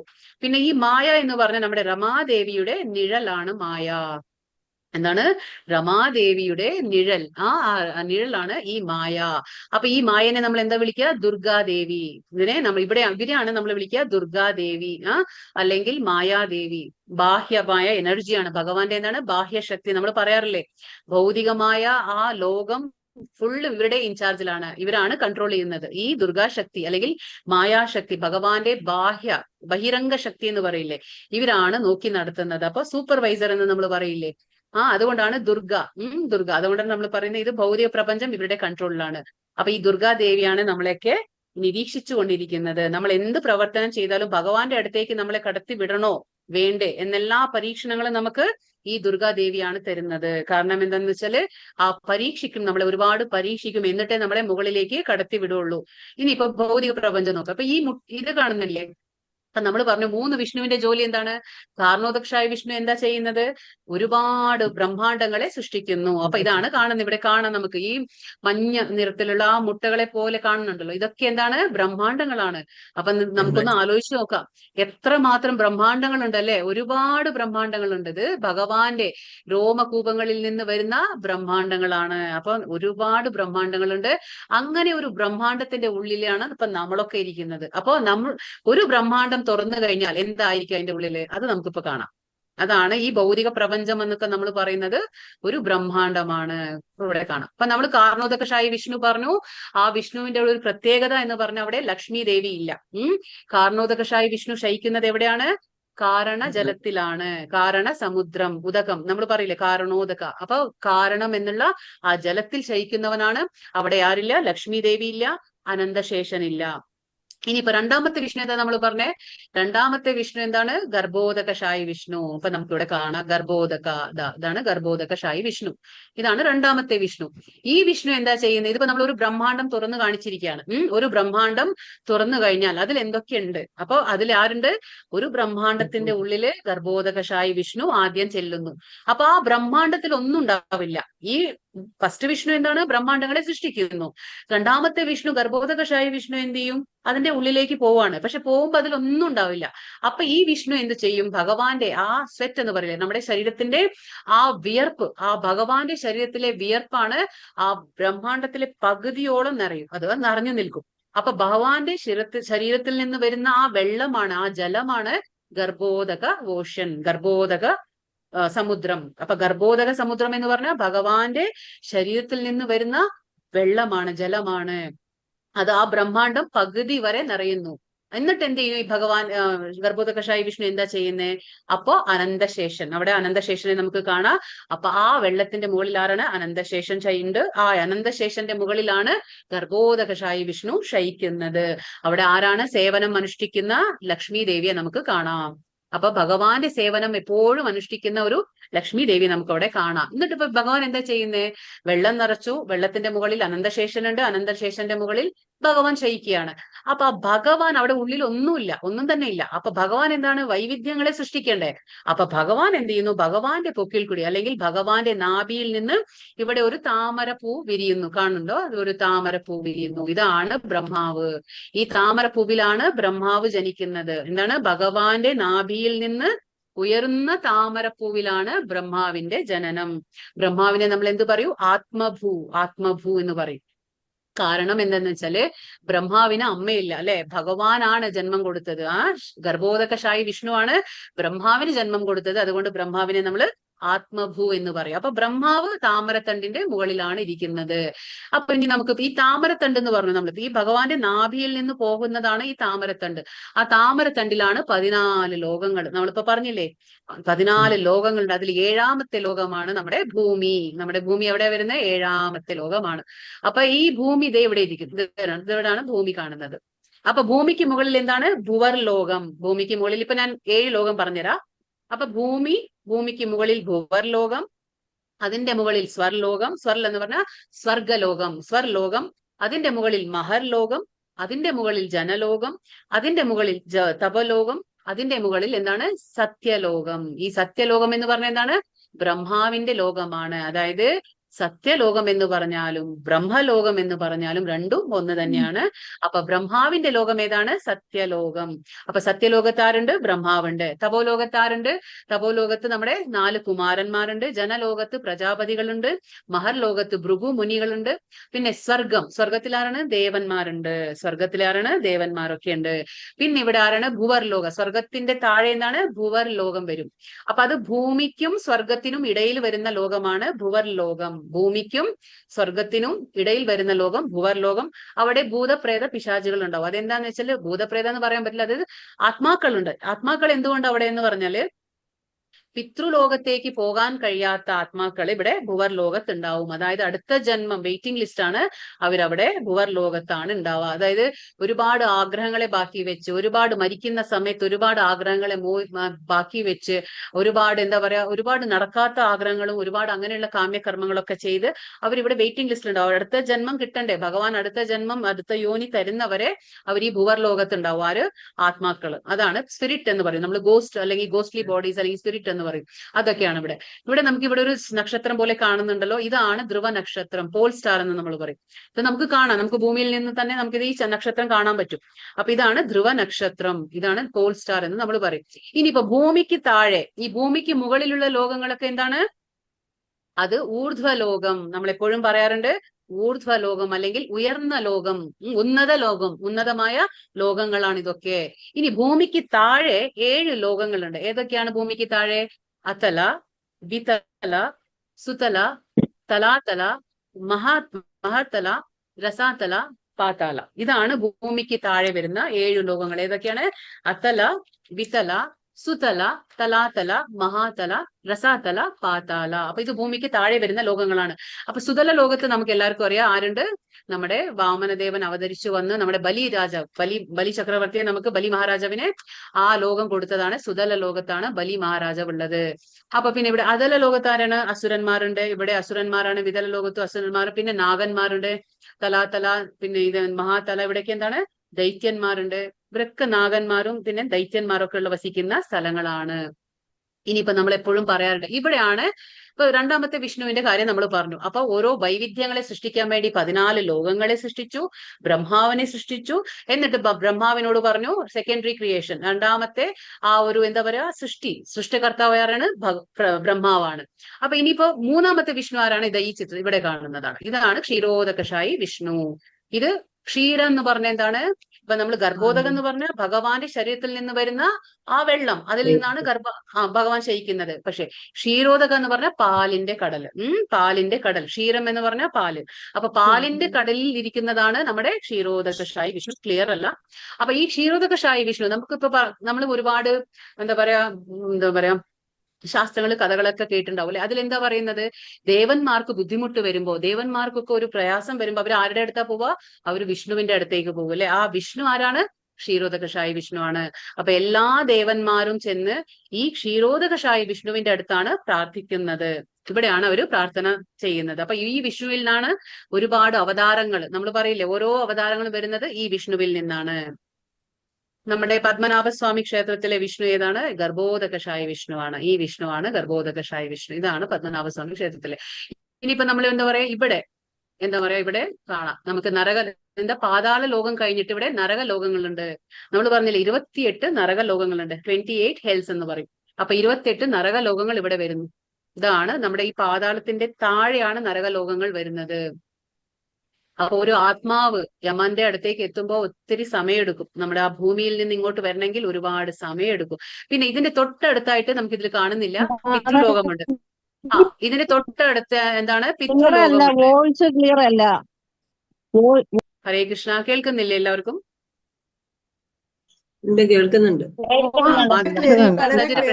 മാതാജിയുടെ പ്രശ്നമായിരിക്കും. നെറ്റ്വർക്ക് ഇഷ്യൂ മാതാജിയുടെ നെറ്റ്വർക്ക് ഇഷ്യൂ ആയിരിക്കും. അപ്പൊ ഈ നരക ലോകങ്ങളുടെ അടുത്ത് എന്താണ്? പിതൃലോകമുണ്ട്. അപ്പൊ ആ പിതൃലോകത്ത് എന്താണ്? പിതൃക്കൾ. നമ്മൾ പറഞ്ഞില്ലേ പിതൃക്കളൊക്കെ വസിക്കുന്നു. അവിടെ രാജാവാരാണ്? അര്യമ. പിതൃലോകത്തെ രാജാവാരാണ്? അര്യമ ഉണ്ട്. അപ്പൊ ഇവിടെയാണ് അര്യമ. ഇവിടെ പിതൃലോകമുണ്ട്. അപ്പൊ നരകലോകങ്ങളുടെ അടുത്തായിട്ട് വരും അത്. അപ്പൊ ഇങ്ങനെയാണ് ഇവിടെ നമ്മൾ കാണുന്നത് ഗർഭോദകശായി വിഷ്ണു, ക്ഷീരോദകശായി വിഷ്ണു. അപ്പൊ നമുക്കിവിടെ കാണാം ഈ ദേവി ദുർഗാദേവിയാണ് നമ്മുടെ ഭൗതിക പ്രപഞ്ചത്തിനെ നോക്കി നടത്തുന്നത്. അതുകൊണ്ട് നമ്മുടെ ഈ ഭൗതിക പ്രപഞ്ചത്തെ എന്ത് വിളിക്കും? ദേവീധാം. എന്താ വിളിക്കണേ? ദേവീധാമം എന്ന് വിളിക്കും. പിന്നെ ഇവിടെ ശംഭു ഇതൊക്കെ ഉള്ളതുകൊണ്ട് ഇവിടെ മഹേഷധാം. എന്താ പറയാ? സദാശിവ ലോകം വരുന്നുണ്ട്, അതുകൊണ്ട് മഹേഷധാം. പിന്നെ വിഷ്ണുവിന്റെ ലോകമായതുകൊണ്ട് ഇവിടെ വൈകുണ്ഠങ്ങളെ നമ്മൾ എന്ത് പറയും? ഹരിധാം. ഹരിധാം എന്ന് പറയും. പിന്നെ മുകളിൽ എന്താണ് നമ്മൾ പറഞ്ഞത്? ഏറ്റവും മുകളിൽ അത് ഗോലോക വൃന്ദാവന ധാം. അവിടെ ആരാണ്? സ്വയം ശ്രീകൃഷ്ണ ഭഗവാനുണ്ട്. ഇനിയിപ്പോ നമ്മളിവിടെ ഭൗതിക പ്രപഞ്ചത്തിന് 7 നമ്മൾ പറഞ്ഞില്ലേ, ഇന്നലെ പഠിച്ചു നമ്മള്. ചൈതന്യ മഹാപ്രഭു ഒരു വിത്തിനെയാണ് ഉപമ ചെയ്തിരിക്കുന്നത് അല്ലെ. ഭക്തിയുത സേവനം എന്ന് പറഞ്ഞ ഒരു വിത്താണ്. ആ വിത്ത് എന്ത് ചെയ്യണം? നമ്മൾ ആ വിത്ത് നട്ടു കഴിഞ്ഞാല് നമ്മൾ എന്താണ്? അതിന് ജലസേചനം നടത്തണം. എന്താണ് ജലസേചനം? ഹരേ കൃഷ്ണ മന്ത്രം ജപിക്കണം. അപ്പൊ നമ്മൾ കാണുന്നുണ്ട് ഇവിടെ ഭൂമിയിൽ നിന്ന് നമ്മൾ ഹരേ കൃഷ്ണ മന്ത്രം ജപിക്കുമ്പോൾ ആ ഹരേ കൃഷ്ണ മന്ത്രം ഇങ്ങനെ ഇതുപോലെ പോയി എവിടെ പോകുന്നു? അത് നോക്കൂ, ഇങ്ങനെ പോയിട്ട് അത് എവിടെ എത്തും? അത് നമ്മൾ പറഞ്ഞില്ലേ, ഈ 7 എന്താ പറയാ ലേയേഴ്സ് ഉണ്ട്, ആവരണങ്ങളുണ്ട്. എന്താ പറയാ, ഭൗതിക പ്രപഞ്ചത്തിന് 7 ആവരണങ്ങളുണ്ട്. ഇവിടെ കാണാം നമുക്ക്. ഇതാ earth, water, fire, air, ether, സോൾസിഗോ, മഹത്തത്വ. എന്താണ്? അപ്പൊ നമ്മുടെ പഞ്ചമഹാഭൂതങ്ങളുണ്ട് 5 ലെയർ ആയിട്ട്. പിന്നെന്താണ്? മിഥ്യ അഹങ്കാരമുണ്ട്. പിന്നെ മഹത്തത്വ 24 ഘടകങ്ങളോട് കൂടിയ മഹത്തത്വ ഉണ്ട്. അപ്പൊ ഇതൊക്കെ നമ്മുടെ ആത്മാവ് ഹരേ കൃഷ്ണ മന്ത്രം ജപിച്ചുകൊണ്ട് എന്ത് ചെയ്യണം? നിത്യേന ഹരേ കൃഷ്ണ മന്ത്രം ജപിക്കണം. പിന്നീട് എന്താണ്? ശ്രവണം, ഭഗവാന്റെ കാര്യങ്ങൾ കേട്ടുകൊണ്ടു നമ്മൾ ഭക്തിത സേവനം അനുഷ്ഠിക്കുമ്പോൾ എന്താ സംഭവിക്കുക? നമ്മൾ ഈ ഭൂമിയിൽ നിന്ന് ആത്മാവ് എന്താണ്? ഈ 7 ലെയർ, അതായത് ഈ 7 ആവരണങ്ങളെ ഈ ഭൗതിക പ്രപഞ്ചത്തിന്റെ തോട് തുളച്ച് അതെവിടെ എത്തും? അതിവിടെ എത്തും, ബ്രഹ്മജ്യോതിയിലേക്ക് എത്തും. ബ്രഹ്മജ്യോതിയിൽ എത്തിയിട്ട് അവിടെ നിൽക്കുന്നില്ല. അത് വീണ്ടും നമ്മൾ ആ ഒരു ഹരേ കൃഷ്ണ മന്ത്രം ഉച്ചരിച്ചുകൊണ്ടേ ഇരുന്നാൽ എന്താണ്? അത് അവിടുന്ന് എന്താണ്? ഈ വൈകുണ്ഠ ലോകങ്ങളിൽ എത്തും. അവിടുന്നും അത് നിൽക്കുന്നില്ല. അതെന്താണ്? എവിടെ പോകുന്നത്? ഫൈനൽ എവിടെ പോകുന്നു? ഭഗവാൻ ശ്രീകൃഷ്ണന്റെ പാതാരവിന്ദങ്ങളെ ആശ്രയിച്ച് അവിടെ വിശ്രമിക്കുന്നു. ഇതാണ് പറയുന്നത്. ഭഗവാന്റെ അടുത്തേക്ക് എത്തുന്നു. നമ്മൾ പറയുന്ന ഹരേ കൃഷ്ണ മന്ത്രം ഇവിടെ ഗോലോക വൃന്ദാവനത്തിലേക്ക് എത്തുന്നു. ഇതാണ് ഫൈനൽ ഡെസ്റ്റിനേഷൻ. ഇത് ആരാണോ ഭഗവാനെ 5 രസങ്ങളിൽ ആരാധിക്കുന്നത് അവർക്ക് ഈ ഗോലോക വൃന്ദാവനത്തിലേക്ക് എൻട്രി കിട്ടും, പ്രവേശിക്കാൻ സാധിക്കും. അല്ലാത്തവർ ഇപ്പൊ വിഷ്ണു ഭഗവാനെ ആരാധിക്കുന്നവരൊക്കെ ഈ നമ്മുടെ വൈകുണ്ഠധാമങ്ങളിലേക്ക് എത്താൻ പറ്റും. ഇതാണ് വൈകുണ്ഠം. ഇതും പെർമനന്റ് ആണ്, ഇത് ശാശ്വതമായ ധാമമാണ്. അപ്പൊ ഭൗതിക പ്രപഞ്ചം ഒരുപാടുണ്ട്. ഇത് കണ്ടില്ലേ, ഒരുപാട് ഭഗവാൻ സൃഷ്ടിക്കുന്നത്. നമ്മൾ മാത്രമല്ല കേട്ടോ, നമുക്ക് അങ്ങനെ ചിന്തിക്കാൻ പാടില്ല. അതുകൊണ്ടാണ് ഇന്നലെ പറഞ്ഞേ, ബ്രഹ്മാണ്ഡ ഭ്രമിത്തെ കോന ഭാഗ്യവാന ജീവ. ഇങ്ങനെ ഓരോ ബ്രഹ്മാണ്ഡങ്ങളിലും ഓരോ ജീവജാലങ്ങളാണ്, ഓരോ പ്രത്യേക തരത്തിലുള്ള ജീവജാലങ്ങളുണ്ട്.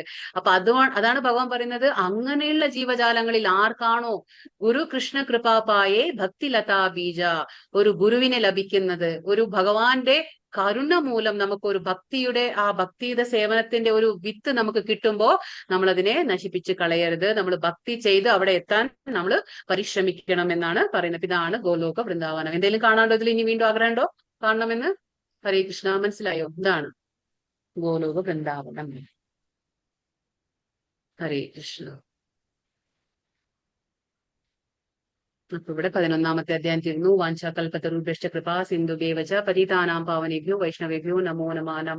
അനന്തകോടി വൈഷ്ണവൃന്ദ की जय, श्रील प्रभुपाद की जय, श्रील गुरुदेव की जय. हरे कृष्णा. हरे कृष्णा. हरे कृष्णा. മന്ത്രം പറഞ്ഞിട്ടുണ്ട്. മന്ത്രം